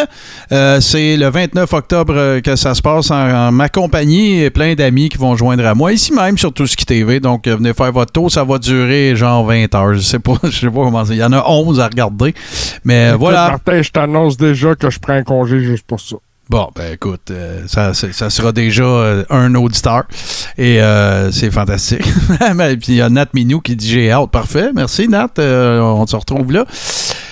Les boys, on est déjà rendu à la fin, évidemment. On a des grands et gros remerciements à faire au gentleman Gino Brito qui nous a accordé une quarantaine de minutes ce soir et qui a été d'une grande générosité. Merci à toi, Steve, d'avoir fait produire ça. Puis je sais qu'il y a eu quelques bons samaritains qu'on va garder dans l'ombre derrière ça, mais s'ils nous écoutent, on les en remercie, s'ils se reconnaissent. Sinon, ben évidemment, nous autres, on continue. On se tient à aller, comme on dit par chez nous. Oui, Steve? Hey les boys, moi là, je m'en voudrais qu'on finisse le Coréron sans parler d'un sujet. Ça va nous prendre 2 minutes. T'en as pas 2. Ben, j'en ai pas 2, on en parle la semaine prochaine. Parfait, excellent. Donc, comme je disais, désolé, en fait, je veux surtout m'excuser pour les petits problèmes techniques qu'on a eus, mais voilà, donc tout se résorbe tranquillement. Je vous réinvite, bien sûr, à vous joindre à nous samedi à midi pour Heroes of Wrestling. Venez souffrir avec nous autres en notre compagnie. Si vous n'aimez pas ça, juste souffrir, allez faire un tour sur patreon.com/le Coréron. C'est la plateforme sur laquelle on retrouve la communauté des Ribbers du Coréron. Donc, puis il y en a des nouveaux, hein? On en a eu quelques-uns qui sont ajoutés, ils se reconnaissent. Merci infiniment. Vous les avez vus passer aussi dans le texte défilant. Donc, on les remercie. Si vous voulez faire comme eux, patreon.com/le Coréron, c'est quoi cette histoire-là? Des événements, des watch-along, du Big Four, l'accès, bien sûr, à ce qu'on appelle, nous autres, la Rib Room, où est-ce qu'on échange des memes, des informations, des nouvelles, des potins, et tout ça, on s'amuse. Si c'est pas déjà fait, allez faire un petit tour sur la page YouTube du Coréron. Vous avez juste à taper le Coréron et assurez-vous de suivre cette page-là, parce qu'il y en a une autre. Puis je me rappelle pas du maudit tabaslac de password pour changer mes affaires. Fait qu'il est trop tard, on en a parti un autre. Je vous rappelle que pour ceux qui nous auraient découvert ce soir, que nous sommes disponibles sur toutes les applications qui permettent d'écouter des balados. C'est-à-dire Apple Podcasts, Google Podcasts, Spotify et tout bon podcatcher Android. Sinon, l'autre chose aussi que je vous invite sur laquelle je vous invite à prêter attention, c'est bien sûr les épisodes La Feuille Sale. On les fait quand ça nous tente. On n'avertit pas le monde. On les enregistre. C'est souvent quand il y a des grosses nouvelles aussi, des affaires, des trucs de dernière minute. Ça nous permet aussi de parler des trucs qui se passent la fin de semaine aussi, parce que des fois, une semaine de décalage. Sinon, écoutez, cet épisode que vous êtes en train de regarder, si vous en avez manqué une partie, va être disponible samedi midi sur toutes les applications de podcast et va être disponible la semaine prochaine en vidéo sur la chaîne YouTube que je vous ai présenté tout à l'heure. Steve, tu travailles-tu en fin de semaine? Qu'est-ce qui se passe avec toi dans les rings du Québec? Oui, je travaille en fin de semaine. Je vais être à Gatineau. Là, j'espère que vous allez venir avec nous autres écouter le show qu'on va faire à midi sur Tout-Ce-qui TV. Puis moi, tout de suite après, je saute dans la douche, puis c'est direction Gatineau parce que je vais aller dans l'Outaouais lutter pour la première fois de ma carrière. Wow. En 28 ans, j'ai jamais mis les pieds dans un ring de lutte à Gatineau, puis je ne sais pas s'ils sont prêts pour ça. Ah oui, hein? Bon, voilà. Toi, mon cher JC, est-ce que tu t'en vas être essentiel ce soir? Non, ce soir, je suis en congé. Je vais en profiter de me reposer. Correct, ça. Et puis bon, pour ce qui est de mes bookings sur les rings, moi, ça va le 29 octobre, le 21 à la LLCV, le 29 aux Promotions JR et le 4 novembre à la BCW. Excuse, on dit le 4 novembre. Tu te rappelles pas de Jean Chrétien? Le 4 novembre au soir! Le 4 novembre à la BCW à Sainte-Martine. Excellent. Ah ouais, je vais être là, moi. Bon, écoute. Ouais, c'est toujours le fun quand on est là tous les deux. Vous ferez du covoiturage? Non, Montréal puis Valleyfield. Moi, je suis dans Camille Lorrain. Oh, OK, ouais, je comprends. Tu fais attention à tes boîtes à mal. Alors, sur ce, chers amis, un gros merci et on va se laisser, bien sûr, sur le meilleur mash-up de musique de lutte de l'histoire, des shows de lutte qui sont présentés les mercredis soirs à 19h sur Tout-Ski TV. Et c'est l'œuvre de mon grand chum, Super Dave Bérubé. Comme je vous le dis toujours, faites attention à vous autres, faites attention à ceux qui sont autour de vous. On se retrouve la semaine prochaine. Salut!